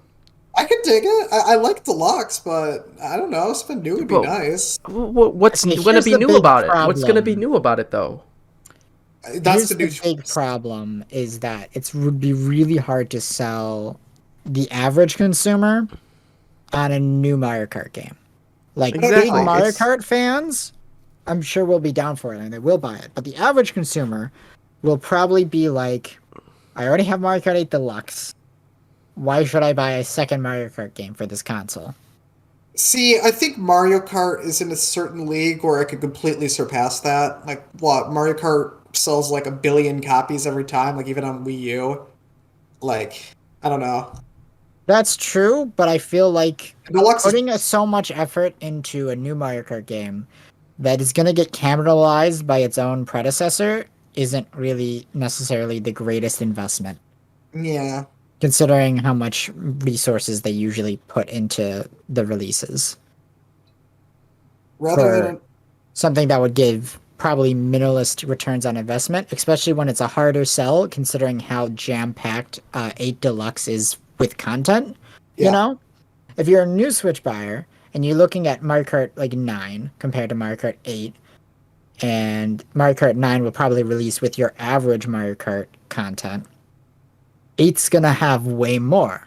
It's gonna have all those DLC tracks from Wii U that they came on for free. It's gonna have that massive battle mode, unless they copy and paste it wholesale for 9, you know. yeah. And then you look at Mario Kart 9 where it's like, okay, there's like what, 8 cups compared to the like what, 10 It can that are almost in Deluxe, do something weird, like say Double Dash, where it's like such a weird gimmick that it does be like, even if it has less content, I want to play this, like that kind of thing. Yeah, I don't know. I feel like they're just gonna wait for the next Switch to release the new Mario Kart Yeah. and have that be like a first year title for like the new Switch that will probably, like the next generation Switch that will probably come out like maybe in 2024. It's not even going to be called the Switch. It's going to be called something else because Nintendo's crazy. If they were smart, they would just call it the Switch 2. The Super Switch. would they call it like the new Switch? No, because the that's new dumb. 3DS sold horribly. That was a complete failure, I believe. Okay, good. So let's hopefully they take after their mistake. It's gonna be something really dumb, like the Switch On. Oh man, that's worse than a Wii U. The Switch on. And it's got new voice recognition technology where you have to only way it turns on is to say switch on. Oh man, it's like to connect. Yes. The And then to GameCube turn it off, you mic? got to say No, switch no, off. it's gonna be called the Switch Flip, Yep, and it's gonna with be a the 3DS. gimmick and the marketing being like you gotta flip the Switch. Oh no! Stop! Oh, I Stop! thought I thought actually I was trying to take that like literally, like you flip it over and there's another screen on the back of the Switch. Yeah, It has- that's what it's gonna do. It's like a really awkward DS. Yeah, So, so you like- can get you're always getting fingerprints on one of the screens Yeah. just by not one screen that's You not gotta in use. play it by looking into a mirror. Yeah, the one screen that's not in use is permanently. Yeah, there's a mode to make the other one reversed so you can like see it in the mirror easily. You're like, oh shit, okay. Actually, can we get another DS? I really miss dual screens.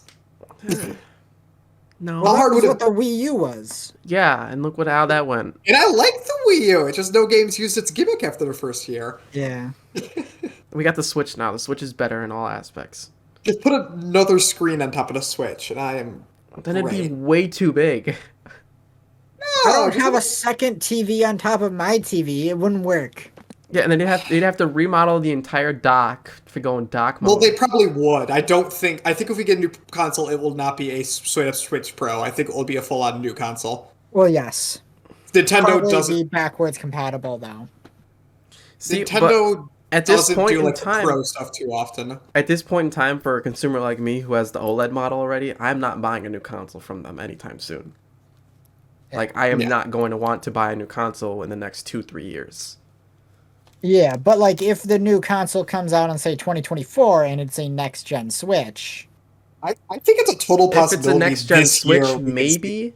an announcement of a new console. If it's a Okay. next if gen it's not Switch, just another revision, it's not a Switch Pro, but it is a full-on next-gen Switch with tons of exclusives. Then That is their maybe. next-gen hardware. If they were gonna do a Switch Pro, I don't think the OLED would have been released. I think the OLED exists I entirely. wouldn't be too surprised if the OLED was supposed to be a Switch Pro, and then they couldn't get the chips due to the chip shortage and whatnot, and they just went with the OLED version instead as like a half measure. Switch Pro is more just a tide over to they have something cooking for a next gen console. Because I mean, the Switch is surprisingly old now. It's shocking. Well, anyway, do you have anything else to say on the potential new Mario Kart game? Yeah, I'm gonna say no. I'd rather just have a new Sega All Stars Racing game. Go play Yeah. Sega All Stars Racing Transformed. It's better than every Mario Kart game. I don't really think we're gonna see a new Mario Kart this year. Yeah, I don't think it's an impossibility. It's not impossible, but I'm not really foreseeing it. Okay. Let's move on to the Prime trilogy. Yes. Oh, where is it? I want to play it. Yeah. So there's been tons of rumors about the Prime trilogy for years now.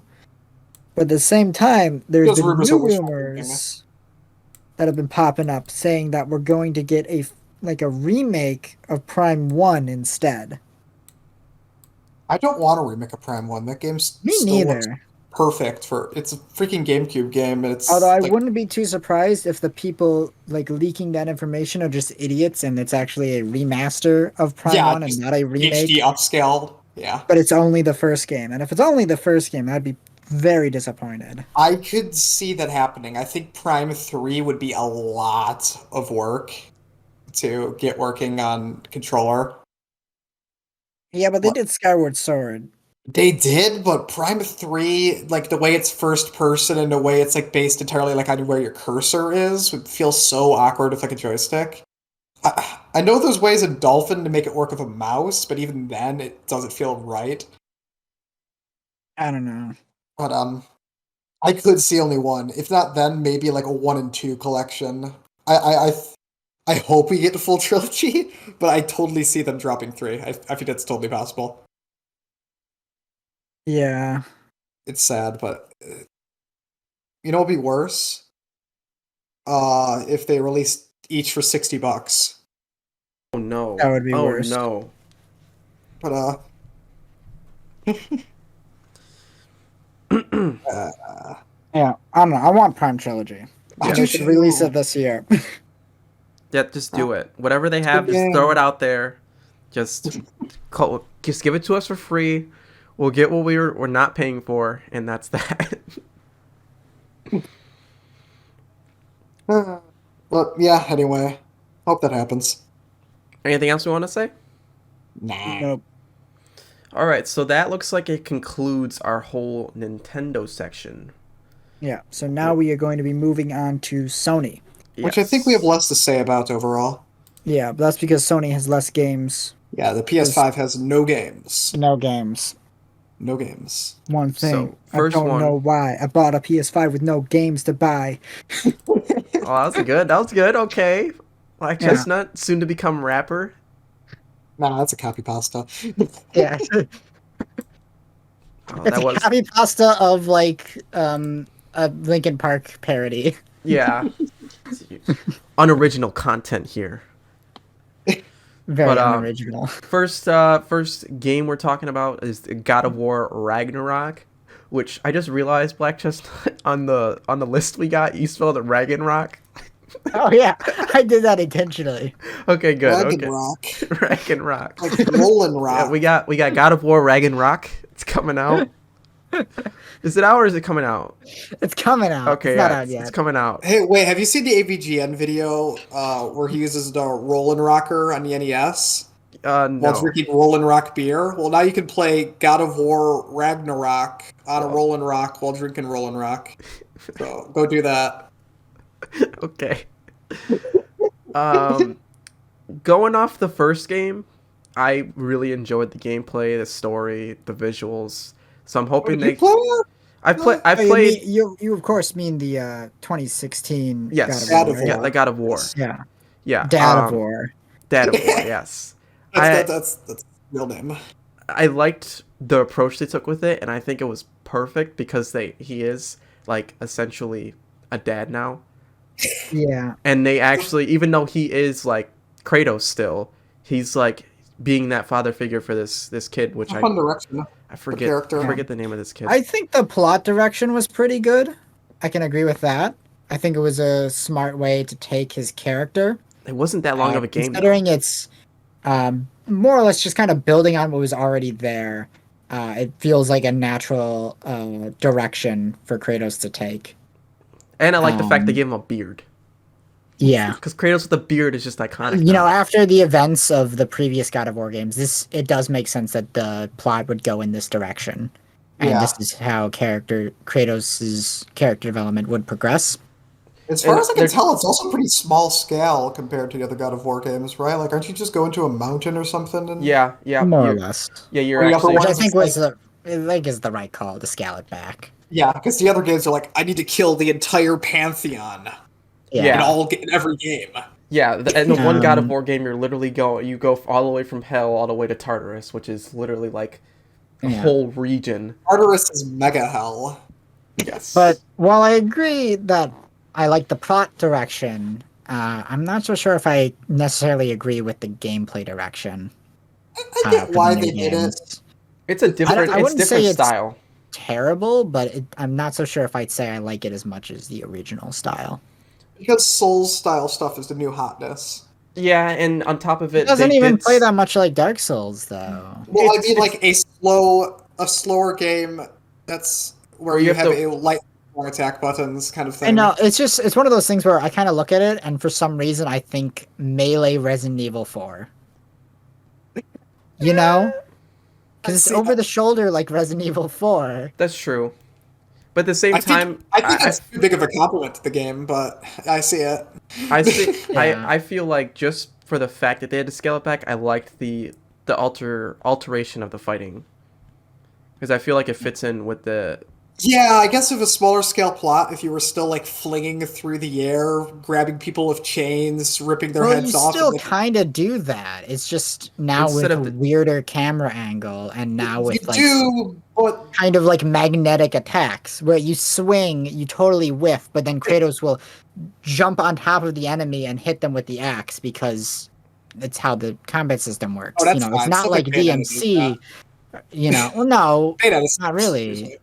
Yeah, Like DMC, it's like you swing your sword, it's gonna hit everybody your sword swings, and if you miss, you miss. yeah. You know, with this, it's like you swing your axe and you're gonna jump onto the enemy and just hit that one singular enemy. You know. yeah. Which is fine.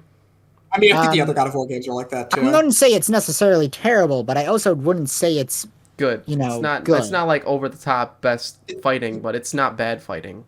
These are the it's not the PS2 God best of the Wars genre has to offer. Is feel what I'd like say. worse DMC, to be fair. I think And that's true. That is very true. Is that the old God of Wars are just DMC but not as good? they're all But about. this they're is like still even respectable. worse than that. I kind of feel like, and it's also like very drastically different. It's it's different, so it's kind of hard to compare to the old ones, which could be its downfall. I wouldn't say it's necessarily that hard to compare it. It's just that the camera angle is kind of different, and then it's kind of not they're as good in a lot of arguably ways. slightly different games compared to the old ones, because old ones used to be like almost a bird's eye view, where this is almost the third person view. Well, Well, yeah, because it's like because it's over the shoulder like Resident Evil 4. Right. Yeah. So I mean, it is Because and it they isn't. need that for the cinematic talky walkie moments, you know, Yes. Yeah. which are also not really great additions to the game, in my opinion. Yeah, I feel like this game was falling right into that time frame where it's still going on now, where Still going on. games are just trying to be like movies and shit. Too much. Well, here's the thing: is it better than cutscenes? I'd rather have a cutscene. I'd rather have That's a real cutscene. quick. I'd rather. Unironically, Okay, I would 'cause rather have a cutscenes. cutscene. Yeah, they can have some cinematography. Because and I stuff. can skip a fucking cutscene on repeat playthroughs. I can't skip these fucking walking segments. Exactly. See, and that's then there's Half-Life 2, which has cutscenes that you play, but you can also just like fiddle with a watermelon while the plot's going on instead of paying attention. So Yeah. it's got that. why totally off topic. But Unironically, Go ahead, I go think ahead. Half-Life 2 kind of had a really, and like Half-Life 1 as well, that kind of left like a bad influence on a lot of other games. And I feel like it's because they took the wrong things from it, where they did it in wrong ways, you know? Yeah. Yeah. Yeah, because Half-Life 1, it's like, whoa, you could actually have like really interesting world building and plots in a first-person shooter without sacrificing the action. And everyone's like, oh, we need really complicated plots now? Okay. Yeah. But That's And it's I not. also feel like there's even moments in like Half-Life 1 and Half-Life 2 that like drag on too long. And it's just like, okay, I get it. I don't think 1 has that problem, to be It's the honest. point. I think more 2. I think don't. 1 is, I think 2 definitely has it worse. 1 is not as bad. 2 has a lot more plots. 2 has a lot more moments Yeah. where you have to sit around and Just sit around and wait for play with the people to cactus, waiting finish for Eli to talking. say You know? something. Yeah, exactly.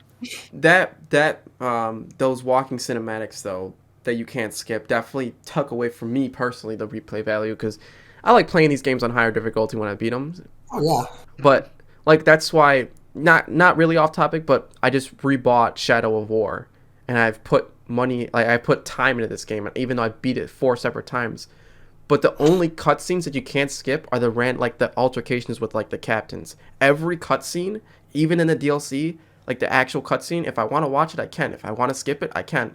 I'm not spending half the time I'm playing just watching cutscenes that half the time I don't want to watch. Yeah. Especially That's when I'm a returning player just playing on a higher difficulty because I like the game so much. That's what I really love about like the Souls games and stuff is Exactly. that all that shit is super skippable. You don't have to talk to any fucking NPCs if you want. You can mash through all their dialogue. You don't have to talk to them at all if you don't want to. You know, you can Right. skip all the cutscenes, and there isn't that many. It's You know? same thing with the You can experience as much of the story as you want, and you can skip as much of the story as you want. And if you want to just ignore it because it's your 5th playthrough and you're just playing through a new build and you don't want to hear the same dialogue for the 5th time, you don't have to. exactly. You know? To be fair, I would Exactly. never sacrifice hearing all the wonderful Dark Souls dialogue and people laughing. Yeah, but just Okay, but having on the your option 5th to. playthrough, did you actually bother to talk to the Crestfallen Warrior? Like once, just to hear him go, Yeah, but that's it. Yeah. You don't No, do it I know. It's like actively. most of my, playthroughs after like the 3rd one, I just didn't talk to him. Yeah. I'm like, you don't give me anything. I don't need to talk to you. I'm just gonna walk past you. Hell, I half know the where I'm going. I don't need you to tell me where to go. half the NPCs are just random dialogue as it is, so you just already know that that random dude's just gonna say, "Oh, greetings, traveler." It's like, Yeah. okay, shut up, dude. Anyway. I don't care. But yeah, but to get back to Ragnarok and stuff, it does look like it's gonna be very, very much just more of the first one. That's fine. Which is fine. I like the fact that they're not making his kid a bitch. Just saying, like the That's kid true. actually holds his own against the god in the movie or in the game. development. So that's And I one know thing. some people can come off as like a little concerned about the graphics looking too identical. I find it silly. I agree and I disagree because here's the thing: it's multi-platform, Exactly. right?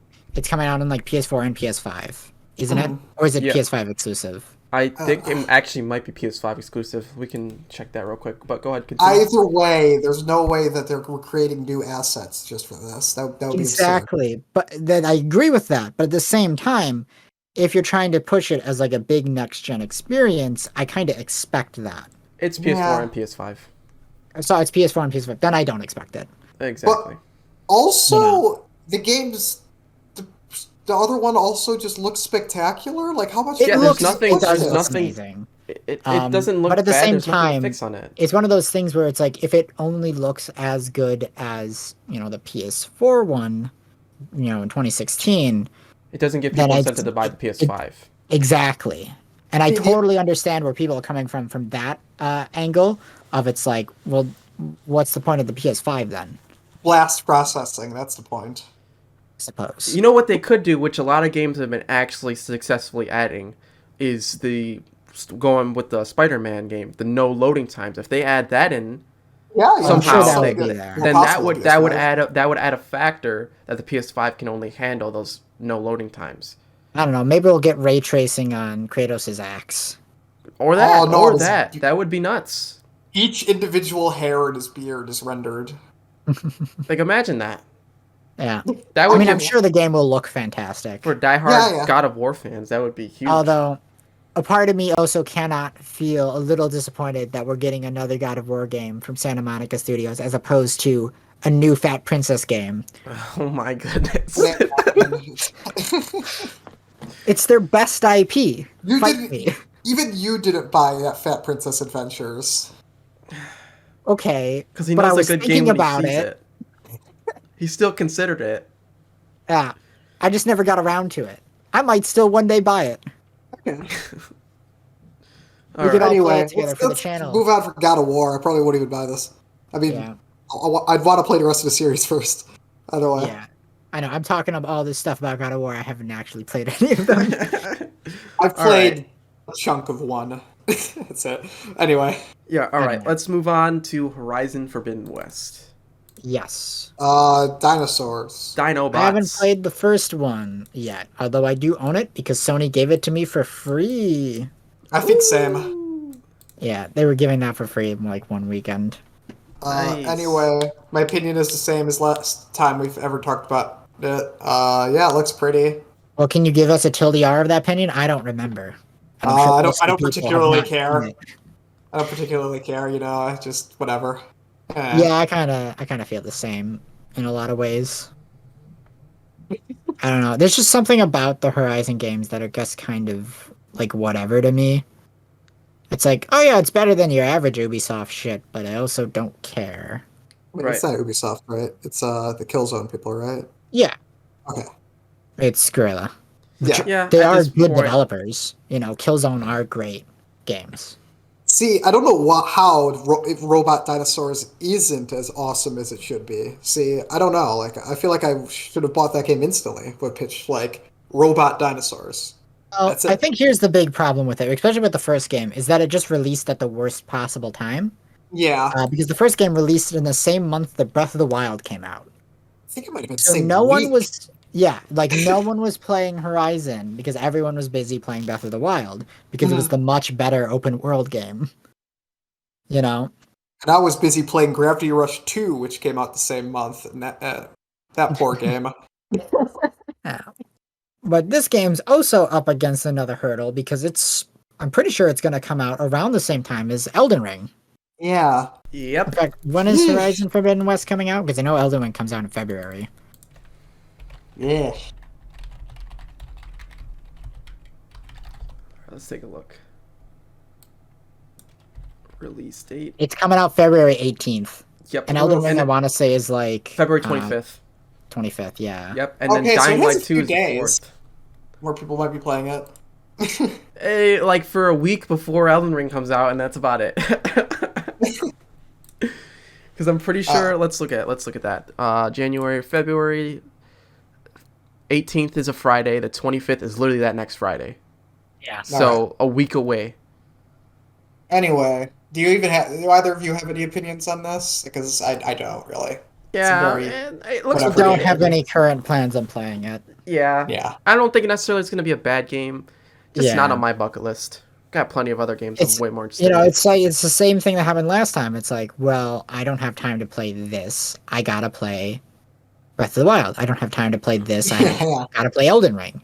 Yeah. You know, I'm expecting Elden Ring to take up like at least 500 hours for me this year Oh, for when I play yeah, through it easily. 5 different times with Easily. 100 hours in each playthrough.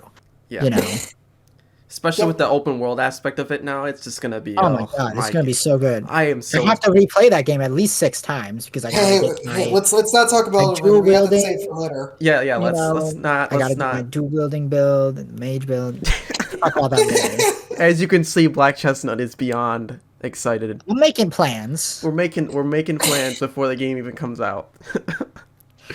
But yeah, let's move on to Ghostwire Tokyo, which is Yeah. Ghost in Tokyo. Yeah. Spooky ghosts.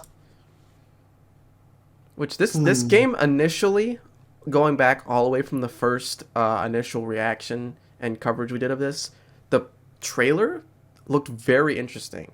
I can't remember Yeah. the gameplay. What's going on in the gameplay again? You do hand signs and then you blast the ghosts with ninja magic, I think. So it's more of an something like action game? Okay. Yeah, but it's Sort of. the that. I'm not sure exactly. art I don't know. style. There's a lot of It neon. looks- It looks interesting. I feel like it has promise, but I'm also kind of concerned about it. It's not your typical ghost hunting game, if that makes sense. It's more I of a don't I don't action. even know what the fuck it's supposed to be. Yeah.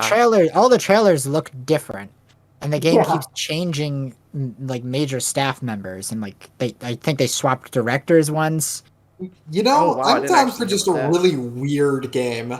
Just Yeah. give that to me. Because if that's hopefully what this will be. Well, every time I hear about it, I'm hearing like some like developer on it quitting and them having to like scramble to find a replacement for him My and stuff. God. So it seems like it's been going through a lot of development hell. Well, that's not good. Yeah, which is why I'm concerned about it.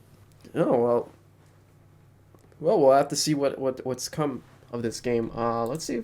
Let me look it up real quick. See if we got a release date on this. Yeah. So there is no actual release date. It says right here.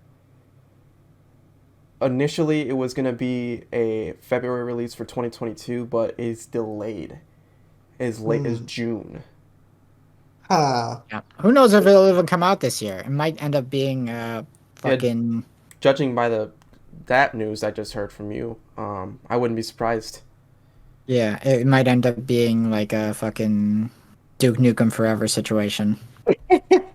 And that was 6 days ago on top of it, so that's pretty recent news Hmm. on the game. Yeah. So I'm kind of concerned about it. Yeah. And it's gonna be released only on PS5 and PC, so no last gen. Okay. No Huh. PS4, Xbox 360 or anything. Interesting. Or Xbox One, Xbox 360. What am I talking about? Yeah, well, it's not coming to 360 either. Yeah, I wouldn't. Oh, that was two Um, generations ago. but with that being said, do you guys want to move on? Yeah, Yeah. let's move on to Little Devil Inside. Which this Yes. was an interesting game when I first saw it as well. Yeah.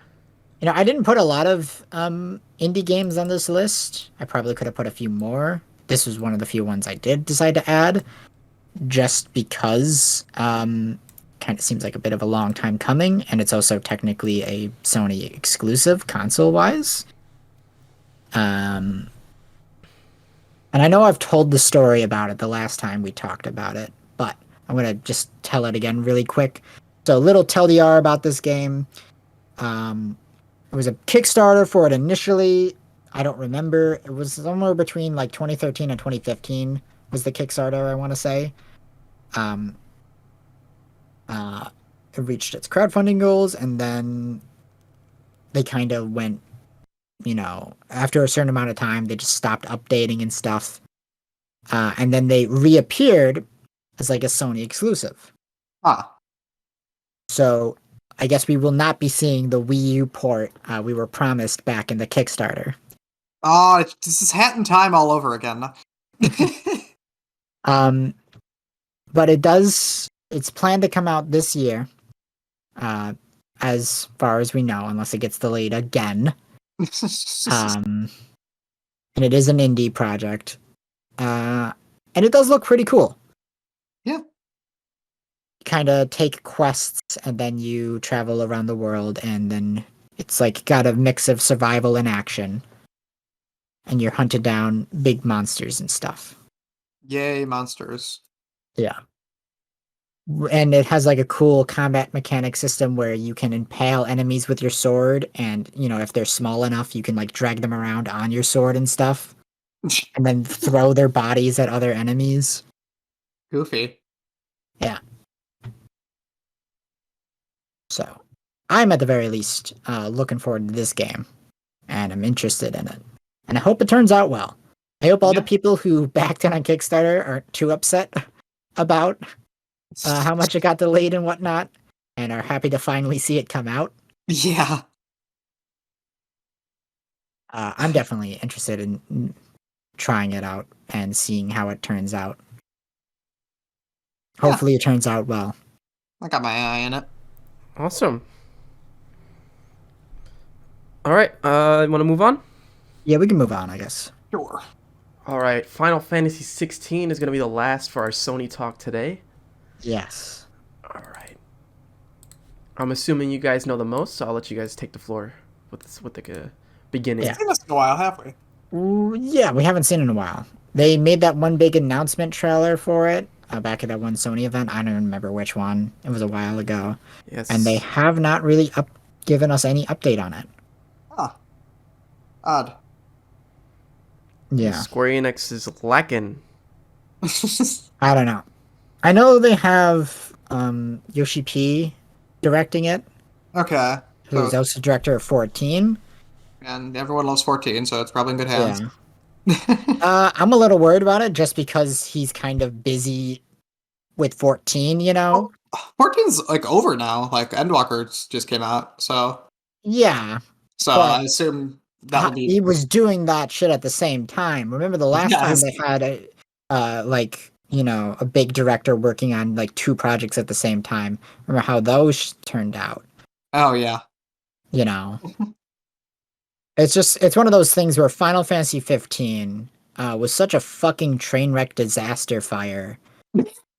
That I have so little faith in Square Enix to actually pull off a good game Wasn't at this that point. more just its insane development more than anything else? I think this game's probably. I don't know. I don't think anything could be as ridiculous as. Well, there's no way it will have as bad of a development cycle, but that doesn't mean it will necessarily have a good one either. Yeah. You know? Uh-huh. And with the direction we see them taking with it, I don't really have faith that it will be good. Hmm. I don't think the direction that they're going in is a wise one. Okay. Yeah. Personally, as someone who is a fairly big Final Fantasy fan, I'm not happy with the direction of the series has been taking for the last 20 years. See, it's like it's weird to think about that being a direction because that's been the series for so long. Yeah. Right. I don't know. I know Final Fantasy really needs a back to its fucking roots. And not just with the visuals. It needs it on the gameplay side as well. You just want another Final Fantasy 3. Yes. A man can only dream. Aren't there only like 2 Final Fantasy games with choosable jobs anyway? There's 3. There's 1, Okay. 3, and 5. Oh, okay. Okay, 1 you can't change it though once it's actually started, right? I haven't played. No, you can't change it, but you pick the jobs at the beginning of the game. Okay. But yeah. I don't know. Final Fantasy's always weird. So I'm concerned a lot with this game. I don't know. I don't know. I think it'll probably be great. It'll look great, but fine. If Yoshi P is behind it, it's probably going to be good. I 15's weird, but I don't think it's the worst thing I've ever played. So Considering the last action RPG Final Fantasy game we got was 15, and that had the worst action in any video game I have ever played.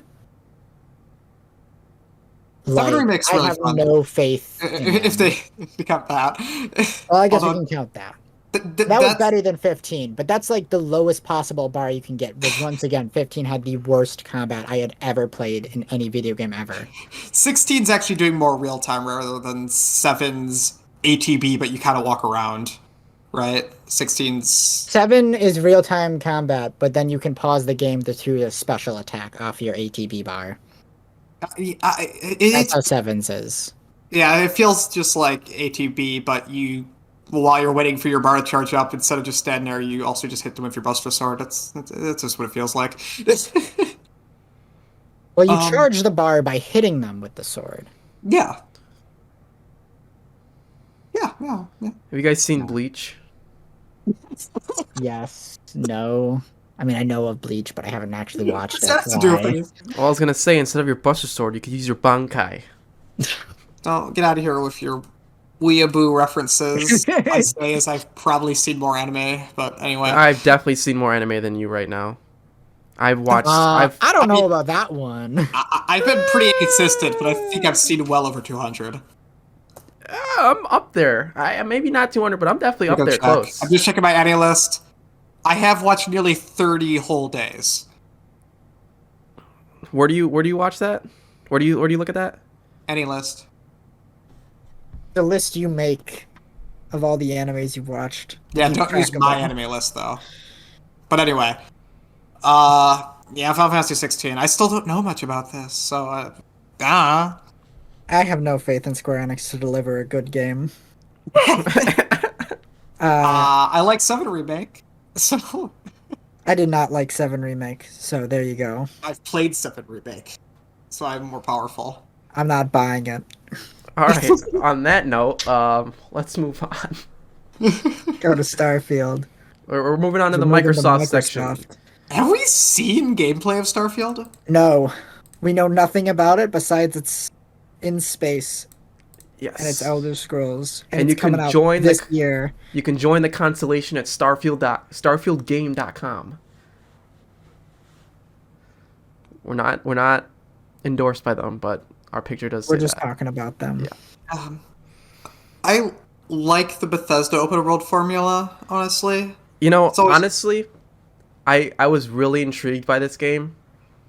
But then I got into Star Citizen, which is essentially the same thing with no loading screens. And you can actually like travel in real time to planets and stuff. How do you know it's the same thing? We have no idea what this game is going to be like. Well, I've read up on this, and Well, we don't know that. Well, that's what people think the direction is going in. We can't trust Todd, whatever he says. Okay, true, but that takes. I usually only play one space game at a time, and it's weird. That's so specific, but I've only played one space game at a time, and for the longest time it was Spore, but Star Citizen just gives me the same vibes as I don't what think Star. we have a space game. Well, actually, no. Wait, never mind.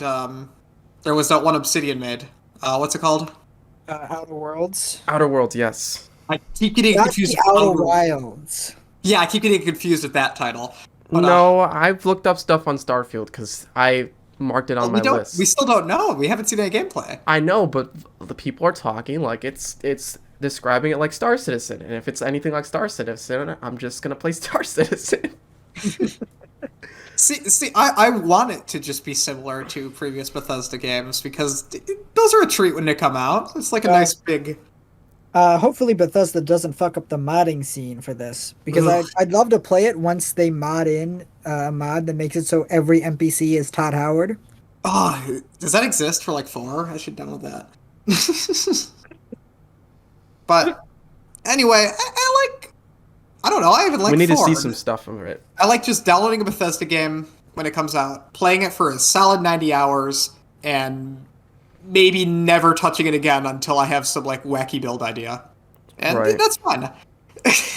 Well, they have, quite literally tomorrow, 10 months to send a trailer out to us. Because it's going out November 11th, Sure, 2022. we'll see it at E3 this year. Yeah. Definitely. They need to, at least, bare minimum, they need something at E3. Because if they want this game, if they want me to play this game over Star Citizen, they gotta blow me out of the water somehow. Because Star Citizen's pretty damn ridiculous as far as how the game plays. Yeah. I mean, personally, I'm not a massive Bethesda fan overall. On top so- of that, too, yeah, I'm not a huge Bethesda fanboy, so I'm just waiting for Elder Scrolls 6. Get this shit out of here. When I have Elder Scrolls 6. Well, Elder Scrolls 6 isn't on the list because it's definitely not coming out this year. I know, but they did announce it years ago. They yeah. announced it along with this game. Oh, I thought Starfield was announced a bit earlier. But No, it was the same E3. Oh, okay. But all right, you guys want to move on? Anything you want to say about this? Yeah. Get out of here, We can move on. Todd. All right, we got Redfall. Yes. Ah. That's This a is that pretty small picture. vampire Left 4 Dead game. So summer 2022 is coming out. Yes. But also, it's by Arcade, so we also have those obligatory magic spell abilities Yes. that are in Yeah. every Arcane game. Now that I think about it, But this isn't like the Arcane, isn't? This was like the. it's one of their other studio. studios. It's, Yeah. Arcade. I think Austin, not their. I think Arcane is French. I think. Yeah. It's not like the same ones who did like Deathloop. Right. So I'm not like, oh shit, I gotta play this. But I'm also like, Yeah, this will probably be good. I don't know. We're getting a lot of Left 4 Dead successors, aren't we? Yes. There's Back for Blood, there's the Anacrusis, Now there's... all we need is for Valve to release Left 4 Dead 3 and blow them all out of the water. That would be That would very be nice. really funny. It would be really funny. Especially if Left 4 Dead 3, like, if those leaks were true, that it's actually, like, was finished years ago and they just never released it Yeah. because Valve. Left 4 Dead 3, but every character is Coach. Oh, yeah, I'd play the shit out of that. That'd be great. In VR. Yeah.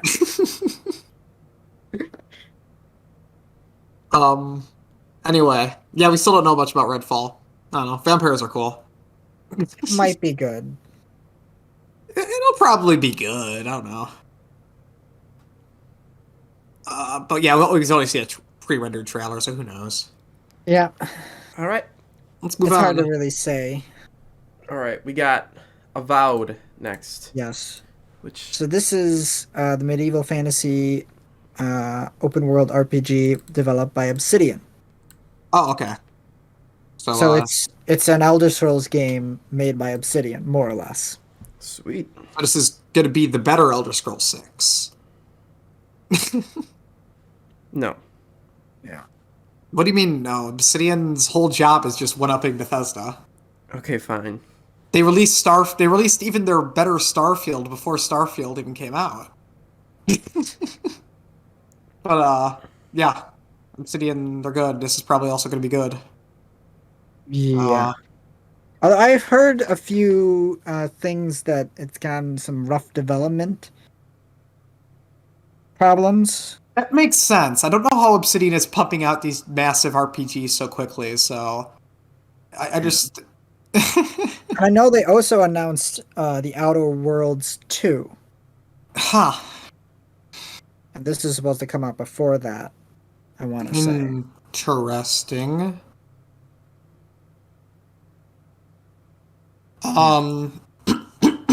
I mean, it might be cool if it's got better combat than your average Bethesda game, because that's usually one of the big things that turns me off of the Bethesda's games is that their combat is usually kind of booty cheeks. It's very just hit them with the sword until they die. Yeah, like the Fallout games have, I'd say, better shooting than the Elder Scrolls has better melee wise. Even then, I think 3 in New Vegas are like really awkward to play. Oh, most definitely. 4 is the only game where like the gunplay actually feels really nice. Yeah. But yeah. I mean, I don't know. it's understandable that the combat isn't as good as your average action or shooter because it's an RPG, and so you have to hike all the RPG factors into account.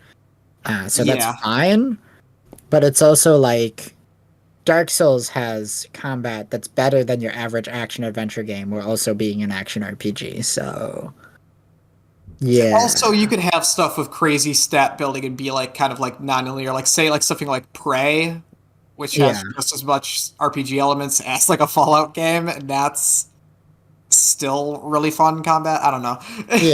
Yeah, they could do better. They could. But so hopefully this does that. I don't know. Yeah, that's something Oh. that I would like to hope for, is that it has decent combat. Although it's probably gonna be first person, and it's just kind of really always hard to make first person melee combat enjoyable. Like one could Yeah. say it's basically impossible to do. See, I've played melee first-person combat games that I don't dislike, but I'm trying to think of ones that are good. The Shadow Warrior remake? That's all that's coming to my head. Yeah. Because they added I mean, like, DMC combos to it, so it worked. yeah, I guess that's a one's secret. fair. Anyway, Uh, I don't know too much about this, to be honest. they have not revealed much about it. Okay, so yeah. Hopefully, it turns out well. Yeah. But I'm a little cautious on it in a few ways. Like I said, I Yeah. hope it turns out well, but I'm a little worried about it. I don't have strong feelings that it's gonna be good. You know. I don't think there's anything pointing to it being bad, though. Obsidian Well, does a like I said, pretty because I've great heard track those record at this point. things that it has rough developments. You know. Yeah. And Yeah, I I don't know. remember a lot of people being like the Outer Worlds wasn't very good. I think people were hyping up the Outer Worlds as like the next New Vegas, which, yeah, that's never happening. But I think people just had very high expectations for that game. I suppose. Yeah. Anyway, if Anyway, you want, we can move on. yeah. All right. Cuphead DLC Yes. is next, Wow. which is Cuphead Delicious Last Course. Which if you Fun haven't seen, name. if you haven't seen the trailer for this, go watch it. It's such a groovy song. It's so charming. Yeah, it's such a groovy song as well. Cuphead has a very jamming soundtrack. It even has music in Smash Bros. Oh Yeah. yeah. Fuck yeah. Cuphead's definitely up there with best soundtrack personally. Yeah, fair enough. But anyway, I still never beat the original Cuphead, really. So I never even bought it. I played it and I really enjoyed what I played, but that was back when it came out.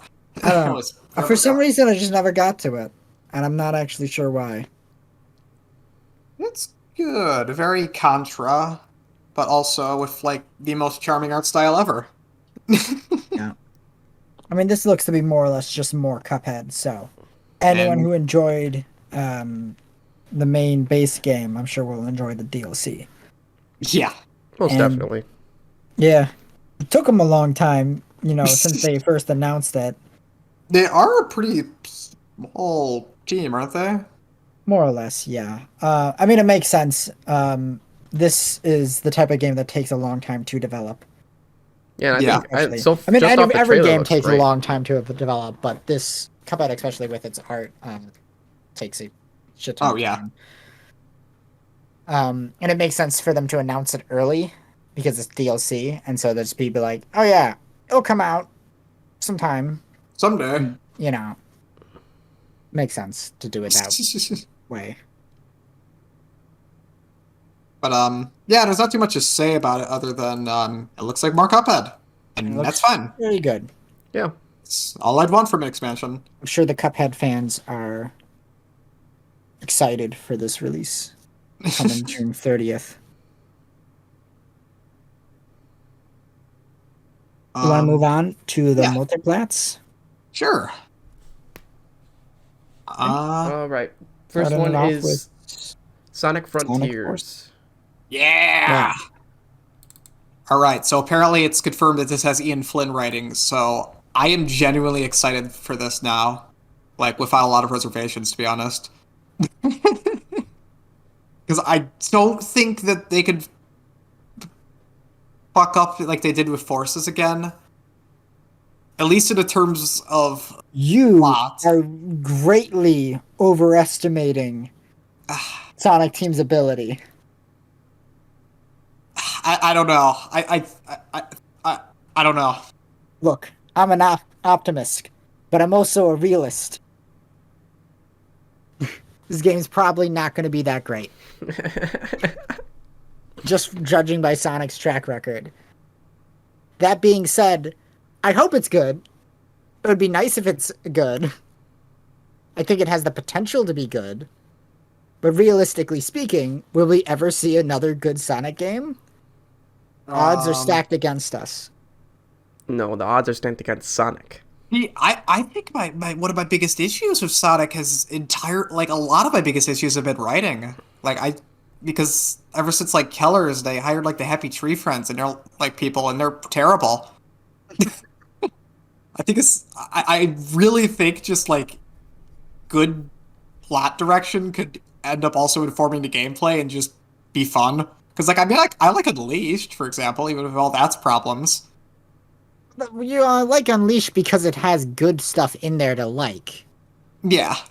And so you just kind of like deal with the bad bits because you want to get to the really good bits, which are really good. Which Yeah. is the same can be said about like, you know, the adventure games. Yeah. Where it's like, yeah, there's a lot of garbage in these games that totally sucks ass. Except for It's worth it for the good bits, which are I'm great. red-pilled and think all the levels in Adventure kick ass. Yeah, but the big levels suck. Okay, yeah, Biggs levels do suck. Yeah. I don't It's know like why. the Those... other ones are fine. They're like acceptable. They're not great, but they're tolerable. The You mech know? levels are weird, but I find them really fun to S rank. So there's that.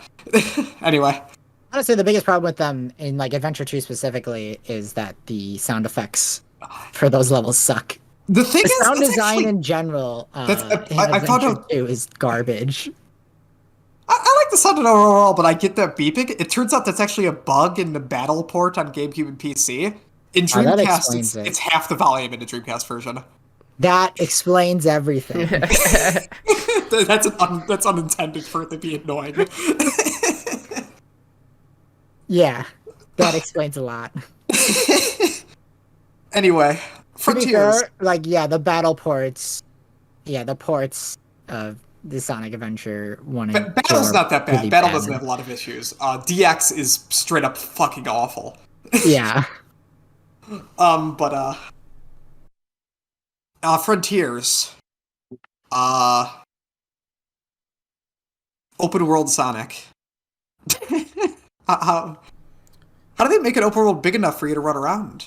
Yeah, Really? that's what I was thinking. I was like, can't he just sprint the It's gonna entire be Breath of map? the Wild size, but because Sonic is so fast, it's gonna feel like Ocarina of Time Hyrule Field size. Um, But I do think it's an interesting direction because you couldn't really make an open world platformer per se like this unless you were Sonic Speed, you know? yeah, that's true. And I think it's an interesting idea to take 3D Sonic, and I think it has a potential to actually work very well.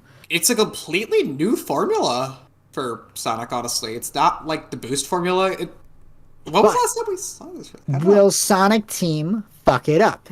That's the question. The answer to that is, of course, a fucking course they will. The Sonic team has like 3 people that are probably talented that occasionally make something really good.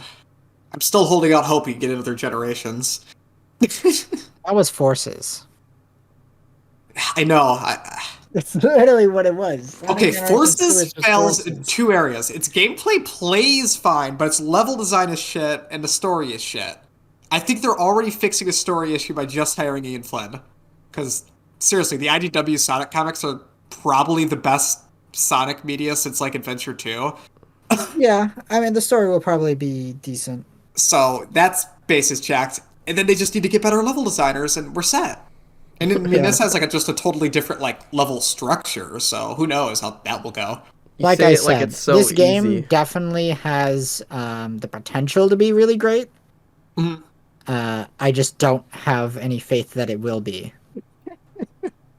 You know, Yeah. Hell yeah. Sonic has just had such a rough transition into 3D. But now the new meme will be Sonic has had a rough transition into open world. I think the Sonic is rough transition to 3D is bullshit.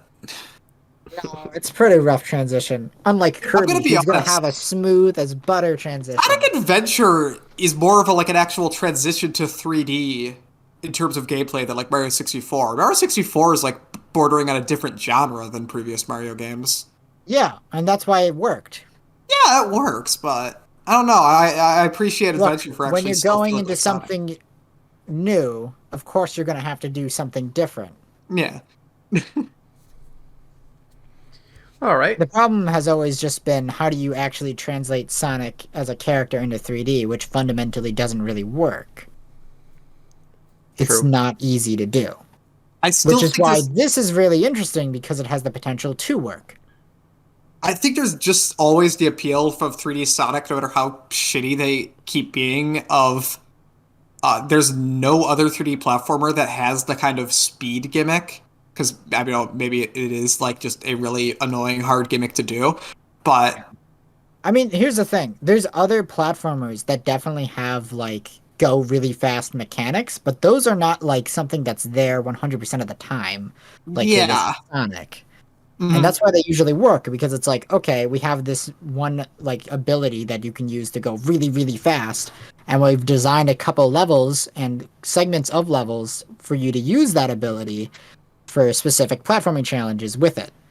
Well, with Sonic, it's like the entire game is just that ability. Right. True. And so when they try to do like more slowed down platforming segments, it doesn't work in Sonic, you know? The best way to do it is just Adventure 2's level design, where there are slow platforming sections, but if you're good enough at the game, you can get past them in seconds. Like that is the direction they need to take with Sonic games. Just design the levels like racing games, where once you're good at them, you could just get through them like super fast. Yeah. I honestly think Keller's is like the worst direction they could have taken. I really don't like the level design in that. Anyway. Wanna Yeah, move on? Yeah, We I'm can really move hoping on. Frontiers is good. Yeah. All right, we got I got another high game. hopes and low expectations. True. That's the best way to go about it with Sonic.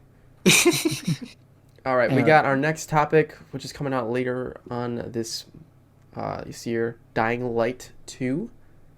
Yeah, I don't got much to say. I thought this game already came out. Yeah, me too. I don't really have much to say on it either. In fact, I'm not even sure why we put this on the list.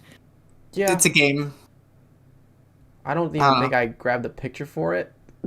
That's okay. We won't talk about it for very long. It's a I- zombie game. It's got the parkour. It'll See, probably be decent, but I'm not that interested in it at all. I really like Dying Light's concept, but I only played the original game for 6 minutes before uninstalling.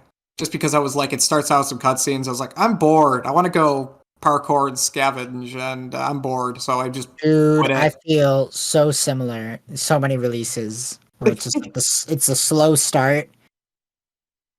Yeah. Yeah. I'll be honest. I know people always complain about zombie games, but I still think there's ways to do zombie games that haven't been done, honestly. Like parkour zombies. That's unique. That's fun. Do that. Yeah. I mean, So I don't like zombies in general. So if a game has like zombies as a core feature, it's gotta be like extra spectacular, amazing in order to appeal Yeah. to me at all. You Gotta know, be it's gotta be Resident Resident Evil. Evil, effectively. Resident Evil 4. If it's something like more akin to Dead Rising, then I'm instantly not interested, to be Yeah. honest. Like, I don't even think the Dead Rising games are bad. I just do not like them at all. Do they call them zombies in Resident Evil ever? Is that one of the series that refuses to No, I think they call them zombies. Yeah, I remember Leon says at the beginning of Resident Evil 4 when he sees a Ganado that it's not a zombie. Okay, so they do call them zombies, good. Yeah. Because they are technically like mutants in there. I know on The House of the Dead, where they are zombies, the director of that series gets angry if you don't call them mutants. Despite the fact that they're just zombies. Like, come on. Yeah. That's worse than a Deadly Premonition director saying he's never seen Twin Peaks. Complete liar. But yeah. Dying Light 2. There's nothing to say about it. I'll probably play the first game someday. Okay, let's move on to the Evil Dead game then. Yes, sir. Do Deadites count as zombies? Maybe. They're like demon-possessed things. I don't know. Guess it would kind of make them like voodoo zombies. I don't know. Anyway, this looks fun. I just love the fact you can play as a medieval knight in this game. Oh yeah, multiple medieval knights. We got what is it, Henry the Red? And Yeah. the other guy. Sir The Lancelot. Evil Dead franchise goes in some really weird directions. It's a wonderful franchise. Yeah. No, it's really funny because like I've never seen the only Evil Dead film I've ever seen is like Army of Darkness, which is like very tonally different compared to all the other ones. But I really love Army of Darkness. Army of Darkness is awesome. I like Evil Dead 2 slightly more because it's the funniest film ever made and has some of the most fun like special effects ever. I mean, Army of Darkness does as well when they're throwing prop skeletons at Ash. Yeah. But also, I know recently they announced a bunch of stuff from the Ash vs. Evil Dead, the TV show from a few years ago. So that'll have stuff. I've only watched like most of season 1 for that show, which is also great because Ash devolves throughout the series. He's like a normal dude in the first movie. He's insane in the second movie. And then in Army of Darkness, he's just like this weird, badass, asshole idiot. Yeah. And then, he's like 60 in a TV show, so it multiplies it even further. So it's amazing. Hopefully this game will carry that energy. Yeah. Because it's like a multiplayer action game, more or less, where you're It's killing each other. Almost gives it's me it's trying to be like a Dead by Daylight asymmetrical thing where you have 4 people Right. playing as characters from a series. Right. But with a more Yeah. action focus as opposed to survival horror focus. Yeah. And Or then it's the more fifth, action horror. which could as be opposed to an survival interesting take horror. on it. the fifth player that you're fighting against isn't like one Deadeye. Like it's like the Zombie U multiplayer. They like summon and like You can take control over a specific enemy. yeah, you can take control over a specific enemy. You can like coordinate the Deadites, I think, or like summon specific enemies, stuff like that. Right. It's more of like a strategy game kind of thing on that side, which that's Yeah. really neat. That's fun. Kind of like that weird slapped on multiplayer mode they had in the Resident Evil 3 remake, but hopefully done a lot better. Oh yeah, I forgot that existed. Yeah. Uh, um, yeah. I'm fine with another asymmetrical horror game because Dead by Daylight is so annoying to be a fan of. This game keeps burning me. I mean, like, I know I'm gonna get back into it soon. They just announced they're adding Sadako from Ring, so it's like, shit, I'm gonna download it again. What's your issue with it right now? Oh, a lot of stuff. I just think they're consistently just really buggy. Their performance is just terrible. Like gameplay wise, like frame rates is just terrible, and they never really address it. I have never had an issue with that game. Really, even I've like never. a nice PC, like that game can run like shit. Maybe it's That's just the your question. PC. Yeah, that's the question though. How nice is your like, PC now? this is a consistent problem. Like, I've never had an issue. I've never found like an issue wrong. People have complained to Behavior for years about this shit. Yeah, about like just their game speak about Dead by Daylight just being terribly optimized. But also, I was just burned by them removing Pinhead's voice lines. But they just re-added them, and they actually got the original actor for Pinhead, so it's fine now. Exactly. They took it out and brought it back and made it better. Anyway, so hopefully Evil Dead fills a similar vibe for me. But also, you can never have enough games where you hack stuff apart with a chainsaw. Let's be real. Yeah. Let's move on to our next game. Yeah, Salt and Sacrifice, which is the sequel to Salt and Sanctuary. Which was a really good game. Yeah. Give me just a second. I was always interested in Salt and Sanctuary, but I just never played it because I found the characters, like, so especially their heads, to be really ugly. They are ugly. They look Yeah. like Pop Tropica. Yes! It's, every time I look at them, I just think it's grimdark Pop Tropica. Yeah, I could definitely get that vibe. Before I remember the trailer for Salt and Sacrifice, I think they improved the art style for the characters. They're pulling a reverse Bravely Default. Yeah.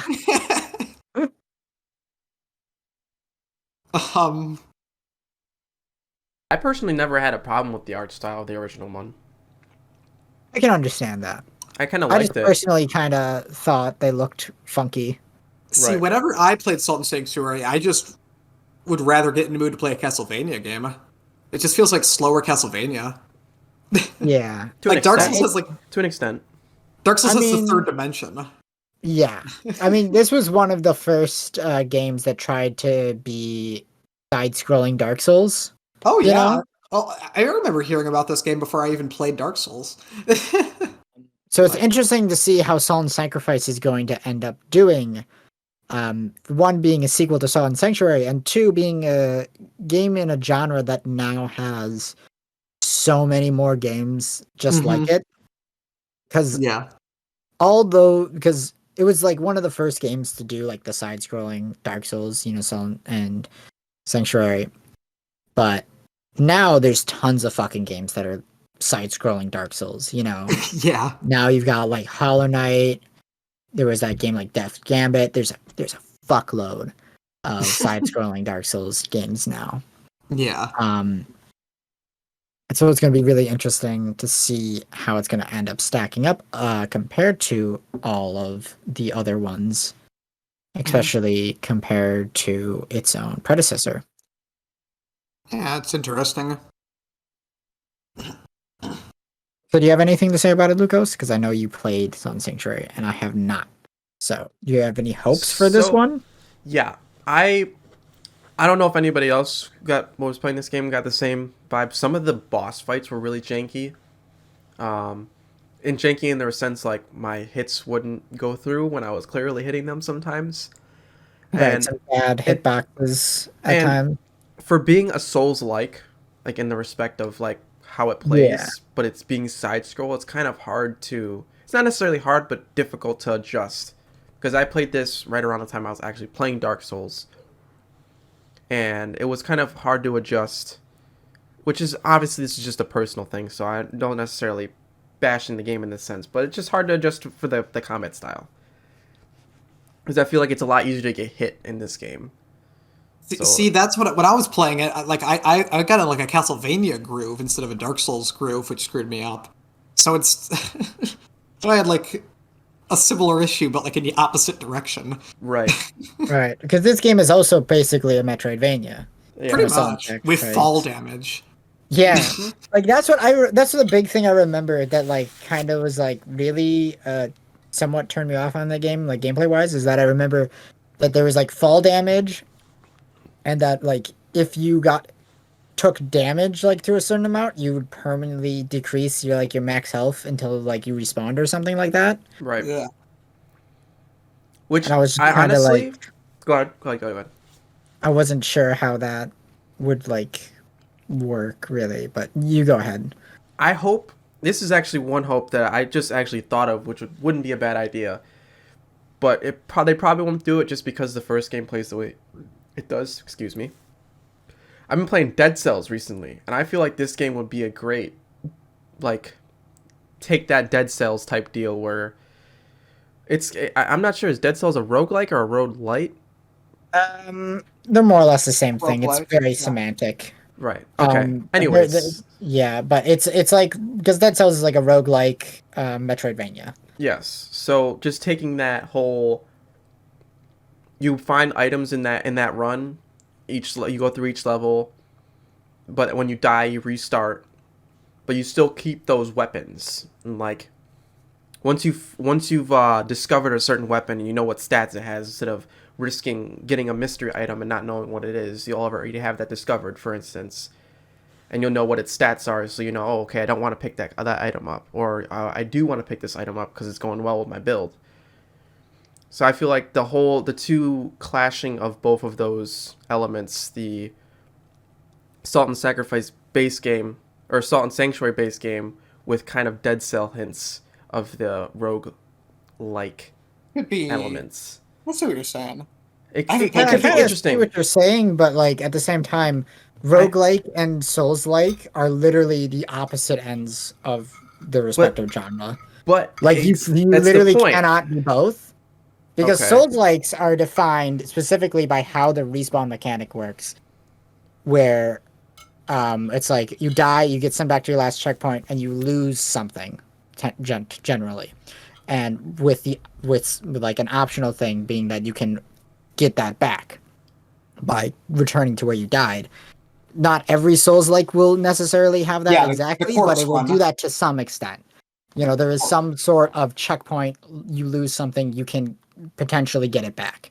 You know, Wait, and I that's just what thought of defines the Souls-like genre is that specific respawn mechanic. wait, I just thought of a way you could mix them.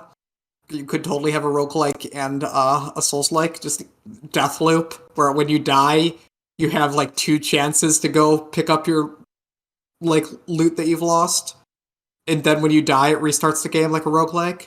So I guess there is theoretically. Deathloop is more like a roguelike with no random elements. That Yeah. is a good You point, know, though. the It's- level design, with you get like a mercy second chance. I know. Right. I'm saying, but it has not that corpse that run. different than say Spelunky, in that there's that one item that if you die you revive at the start of the level with a second chance. You know, True. it's not that different from that. Yeah. Which is fair, yeah. Because Hey. like roguelikes are defined by their permadeath and randomization. So Exactly. you Yeah. fundamentally cannot have a Souls-like roguelike. Like they functionally cannot coexist in the same game. Okay. It is literally impossible. Because they This game's contradict gonna each make other. it possible. They're gonna do. They're gonna do the I don't think unspeakable. they are. I'm pretty sure it's just going to be another Metroidvania Souls-like, and it'll probably be pretty decent, considering the Sultan Sanctuary was fairly decent. Yeah. Hopefully, it will be. I think it will be a lot better. I hope they Visually already they learned have. a lot, and they Yeah. improve on They just need to build off of what's it. on Sanctuary. Yep, I hope they build off of it and improve it. Maybe take out one or two of the more questionable mechanics. Hmm. And maybe add some new cool mechanics as well. Yeah. I know one thing that appealed to me in Sultan Sanctuary, even though I didn't really play it, was the fact that they still kept all the RPG mechanics from Dark Souls. So that's a big appeal of it to me, personally, from Dark Souls. That's why I got into the game, because I was like, oh, this is just like Dark Souls but side-scrolling. This could be really, really good. Yeah, 'Cause like and I said before- not every Souls-like needs to be, an action RPG, Hollow Knight is a great Souls-like, and it's just a pure Metroidvania with no RPG mechanics, Exactly, and look at that game. Souls-like is a silly genre, like descriptor.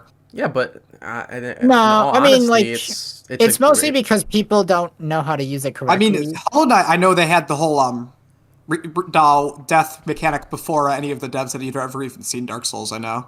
So to be fair, the death mechanic is technically older than Dark Souls because I'm Yeah. pretty sure it originates from Minecraft. probably Minecraft was the original Souls-like. probably say WoW because that coined Corpse Run. Oh yeah, WoW had that too. Yeah. Totally forgot about that, but yeah. Yeah, that's my take on Salt and Sacrifice. Pretty excited. Probably gonna get it. Very promising. Yeah. Yeah. Hope But, it turns out well. Yes, Hope yes. it's successful. Yeah, I hope it's not a flop, because then I'll be very disappointed. Yeah. But Alright. let's I definitely do have well wishes for the devs. definitely.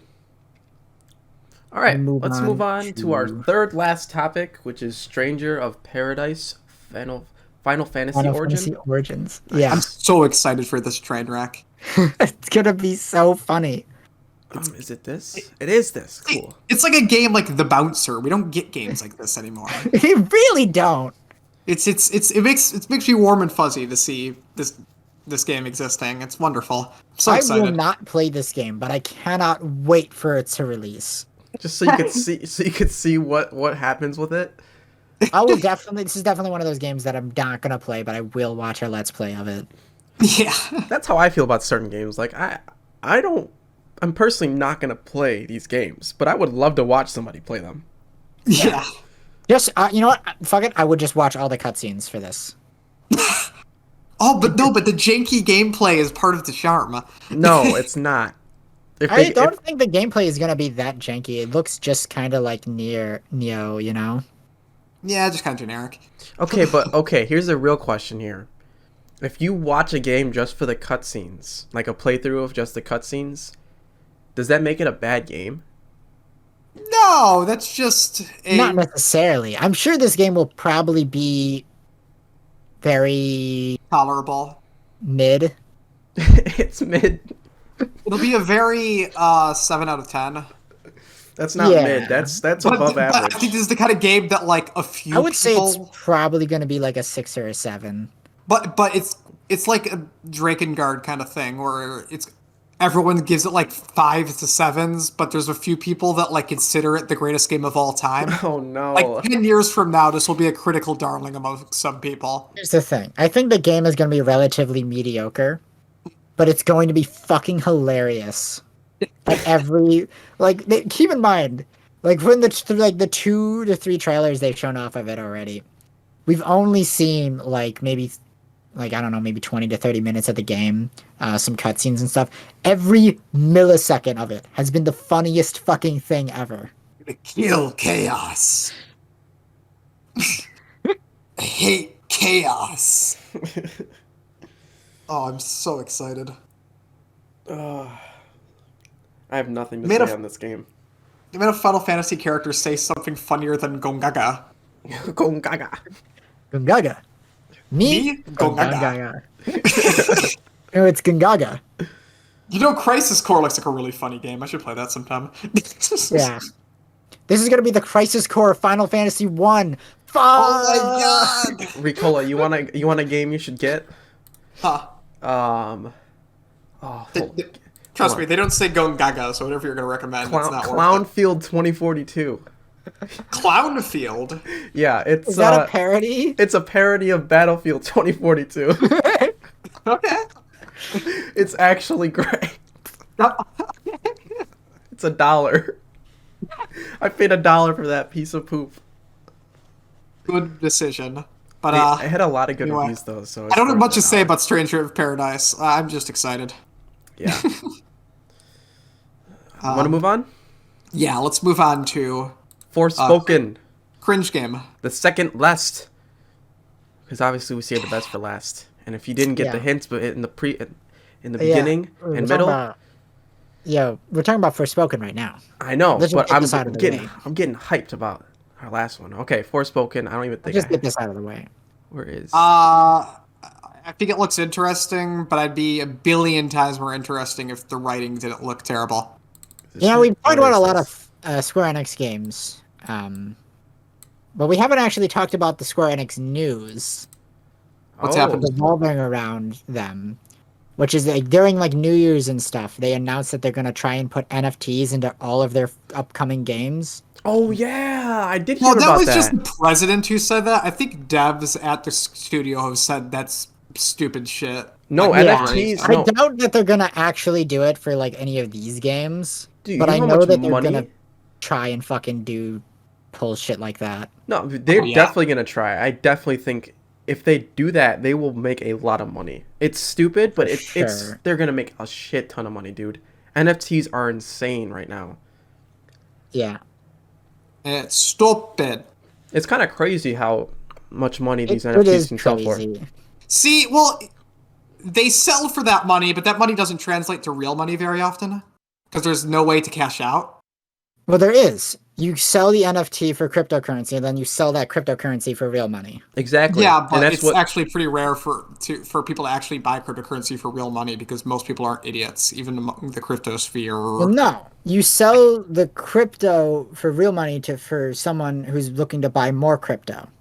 Exactly. And it's Yeah. you actually there's people who make thousands a week just sitting at their desk a couple hours and buying NFTs at the right time and selling them at the right time. Yeah, I've seen so many recently it's so kinda many stupid. videos on it, and there's actual news articles on statistics on this shit, and it's kind of scary how much money these things are going for and how much money people are making off of it. You also have to account for how much money people are definitely losing, though, because it is a Ponzi scheme. Oh, it 100% is a Ponzi scheme. But yeah, but you can argue And that all you crypto is you can Ponzi argue schemes, yeah, you can argue all of crypto is the same thing, but cryptocurrency is. could very well be the future of our No, It's just not. money It's a laundering. Ponzi scheme. It's a literally Ponzi scheme. just watch because No, it's a fucking Ponzi scheme, dude. It's a fucking Ponzi looked scheme. at- Look, I'll show you a video later that explains it. I've read Bitcoin's been around for over a decade now. Yeah, about a decade. And People it's- don't use it as real currency. They just use it as speculation investment. Yeah, which It's a Ponzi scheme. That's not that's just stocks again. That's not the future of money. That's just that's what they people already keep have saying stocks. about electric cars and all that, but just slowly but No, surely all these electric companies cars are a different thing. Those are an actual fucking useful. Yeah, that's an thing. actual technology. So, Yeah. so you didn't hear about the guy that bought a literal brand new Tesla with Bitcoin? Well, that's different. Yeah, that's because Elon is wacky. That's because Elon is trying to raise the price of Bitcoin because he invested a shit ton in it. Yeah, but Yeah, he's also missing the He point. also what was it? He pumped and dumped in Dogecoin. Yeah, exactly. But anyway, let's get get out of here before we get sued by Elon. Yeah, no, Defamation. Okay. All right, Yeah. Forspoken, get out of here. we didn't even talk about it. It's fine. I said my opinion. It could probably be interesting if the writing wasn't. Meh. I don't think I'm gonna get it at all. Once again, I just don't have faith in Square Enix. Yep. These are the Sadness. guys who made Final Fantasy 15 or whatever. I don't have faith in them. Yep, these are the people that let me down every time. Hey, but they made Bravely Default too. Yeah, that's they Not get they that got one developer. They got one good studio. they have one hit wonders, and that's sad. God, I'm so glad they lost IO Interactive. Anyway, Anyways, let's move on to our better Yeah, let's just move last. Yeah, the last. let's not spend too much time in this last game though, because we spent We spent hours plenty of upon hours already. yeah, we spent plenty On of this- time. on this still. game. This is going to be the last time we're going to talk about it before it actually comes out, though, because it's coming out Oh. very soon. And it's really funny. You put like an old picture that has the old release date. Damn it! Damn it! Hold on, I will fix this. Because the new release date is like February 25th. Nah, don't bother fixing it. It's funny. no, Yeah, we are. have to- I adjusted immediately, so it's not a big deal. Yeah, you could just adjust it in. I'm not adjusting shit. All right, fine. We're just doing this for comical relief right here. Whatever. Anyway.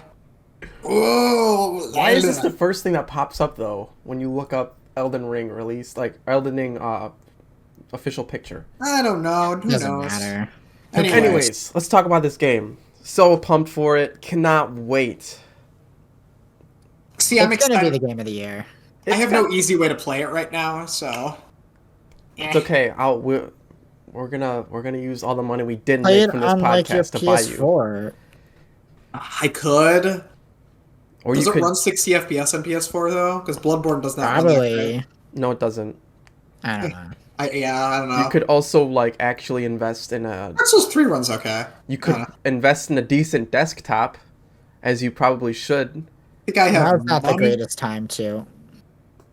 Yeah, now's not a good time. Cheap. You could have Cards been are done. overpriced. You could have been done that. Yeah, Could've been- if you did it like 3 years ago, then Yeah, it you would have been could've- great. You could have had a decent laptop or a decent desktop 3 years ago. You wouldn't have to worry about a laptop. And then you Anyway, could just whatever. This is not fucking Elden Ring. Yes. Well, I think talk the thing about is, Elden Ring. we've talked so much about Elden Ring, and the hype is just obvious. What are we even going to say at this point? Open world Dark Souls with so much better I graphics. still haven't decided what my first build is gonna be. Oh, I'm doing your bread and butter night build.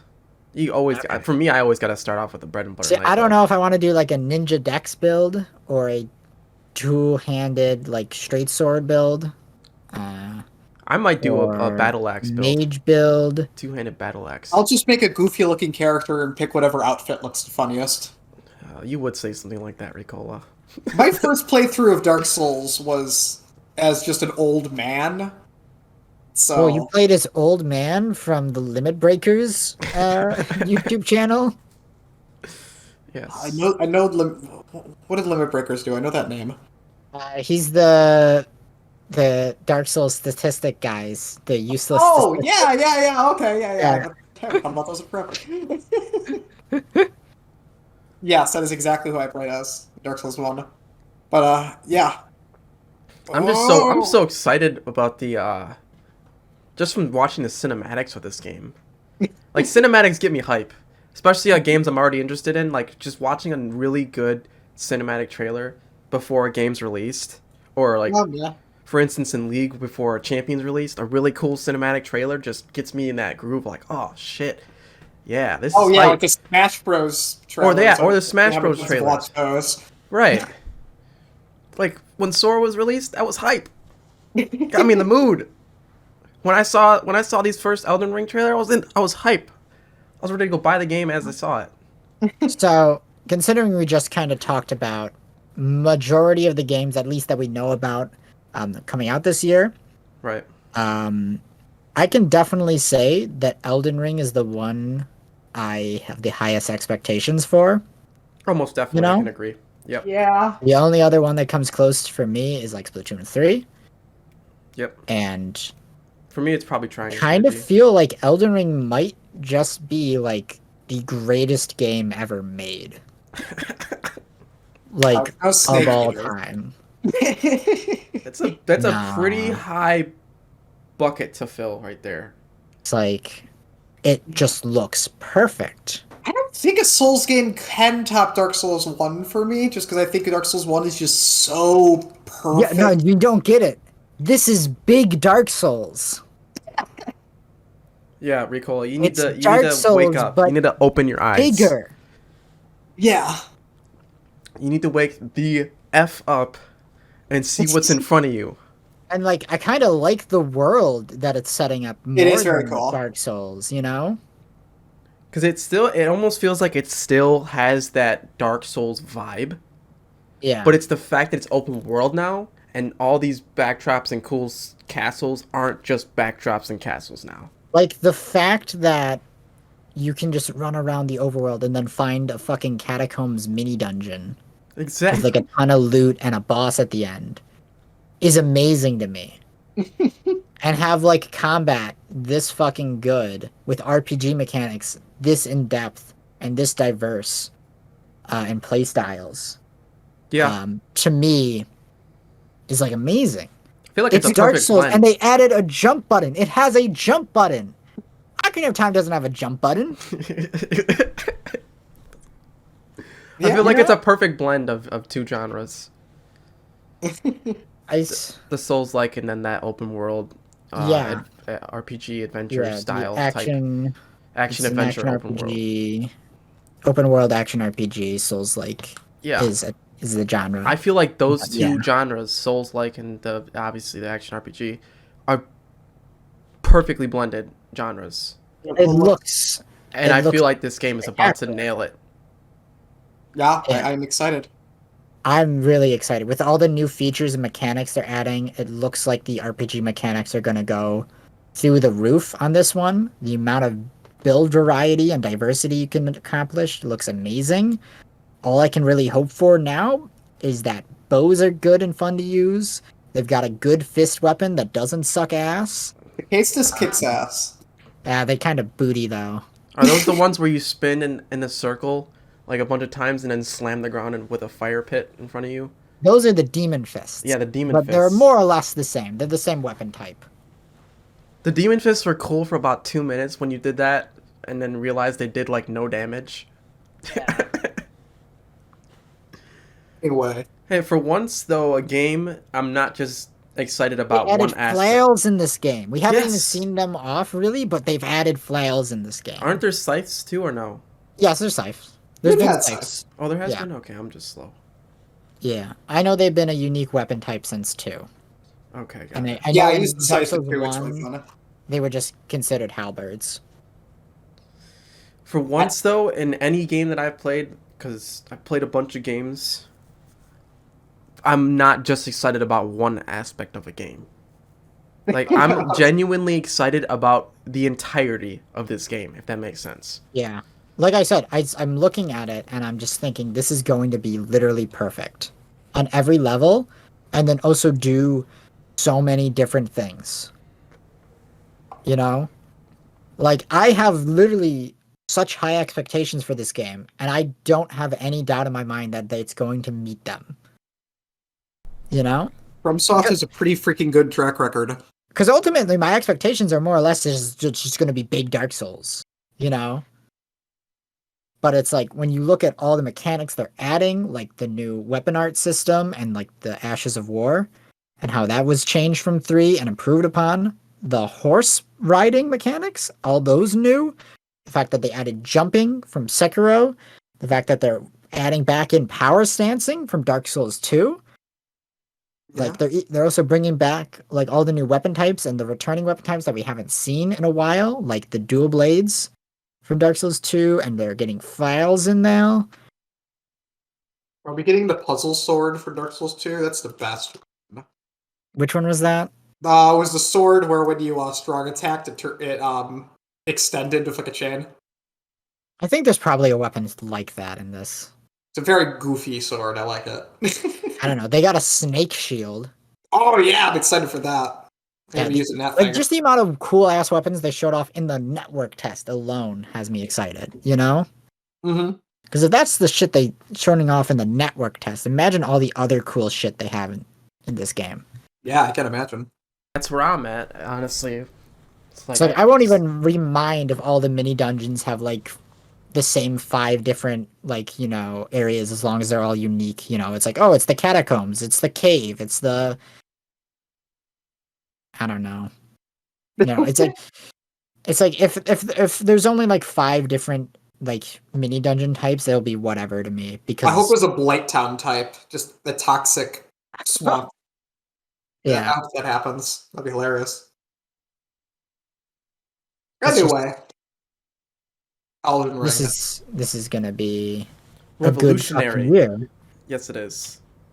Yeah, I feel like this is gonna be a pretty good year for games. Yeah. Definitely. Considering we got Elden Ring, we're getting like Bayo 3, we're getting Splatoon 3, we're getting our first 3D Kirby game. Breath of the Wild Awesome. 2 is scheduled to come out this year. We're getting a new God of War game. Horizon will probably still be pretty good. Yeah. You know, I'm not super excited for it, but I still think it's going to be good. Yeah. Yep. Starfield might be good. Yep. Like that has the potential to be a Skyrim level release, you know? Possibly. It does. It's the year of You the know? gamer. It's the year of the gamer.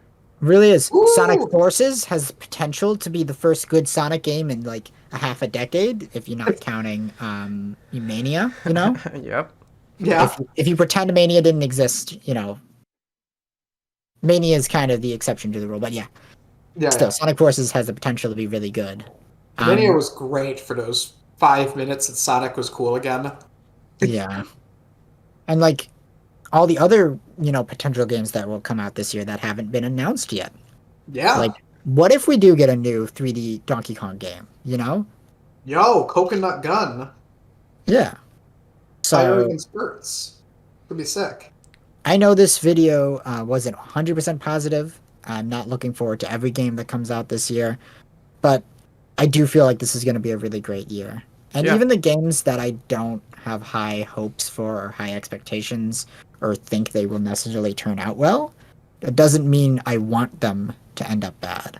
Right. I would love those games to turn out well, you know? Yeah, Of because course. granted, I would love I'm not Final gonna play. Fantasy 16 to actually be good and really fun, despite the fact that it's not necessarily what I want out of a Final Fantasy game, Exactly. you know? It's just what's expected, and that was the premise. We're speculating what we Yep. think's gonna happen, essentially,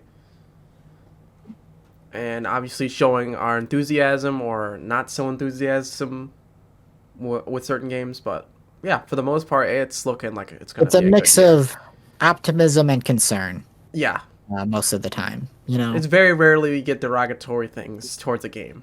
There was only one real major incident with that, and we all know what that game is. I mean, like, yeah. I But- don't like shitting on games, personally, Of course. even if they are objectively dog shit. Just because I know how hard it is to make a game. That's Yeah, yeah. true. I know That's how true. hard everyone works on these games. And the only time when I am like objectively negative towards something is because someone involved in the making of it has done something morally objectable Yeah. instead It's making, you honestly know? much. Whenever something like that gets escalated, there's usually something much more serious than just the game going on. Oh, of course. And at that point, it's like it's less of a criticism of the game and more of Criticism the of creators character. or publishers or whatnot, whatever the situation might entail, you know. Which Because yeah, obviously those vary between publisher being greedy and rushing a game out and fucking over the developers to an extent with by releasing a game that should have in all objects be delayed to you know, bad management at a studio with crunch and whatnot, you know, Right. could range from a whole stew of things, but yeah. which I feel like not many people think of it this way, but as a consumer like us who's buying these games, I feel like it's almost important that us playing the games need to stay in the loop as well as what's going on at these companies that are making these said games. 100%. Because like it's one thing to just like a game, but it's another thing to actually be involved to an extent with the game, even though you're not necessarily developing it. Just being part of the community and like actually keeping up with like updates that the actual developers release, all stuff like that. Yeah, I get you. It's one thing to buy a game that was made under objectable moral conditions. Mm-hmm. It's another Exactly. thing to say, at least speak up about it. Yeah. It's like maybe you didn't vote with your wallet because you didn't know at the time or something, or you just really wanted the game anyway. But at the very least, you should say something, even if you maybe didn't do the correct action. Yeah, I get what you're saying. Yeah. All right, let's tie it up here. We're going on 3 hours. Wow, I can't believe we did that. These like either recap or like things where you just talk about a ton of companies always go on forever. Yeah, That's okay. it is what it is. We give yeah. them the attention they need. Yep. Yes. All right. But yeah, thank you for everybody who watched today. If you want to go check out our other platforms, we post all of our previous streams on YouTube. We also post some clips on TikTok, some funny moments and highlights from us playing games. And make sure to go check out our Twitter. And if you're listening back on YouTube, go check out our Twitch. We go live every Sunday or Monday, depending on whatever works best for us, typically around 8 or 9. All right. We would greatly appreciate it if you were to drop a like and a subscription and whatnot and follow on our platforms. We take a lot of time and effort to make all this stuff, and I hope you enjoyed it. Yeah, it really would mean a lot to If us. you didn't enjoy it for any reason, I would love to hear why down in the comments. Unironically, I would like to know, so I would stop saying dumb shit. Yeah, so we can all stop saying dumb shit. All right. Have a good night, everyone. Bye.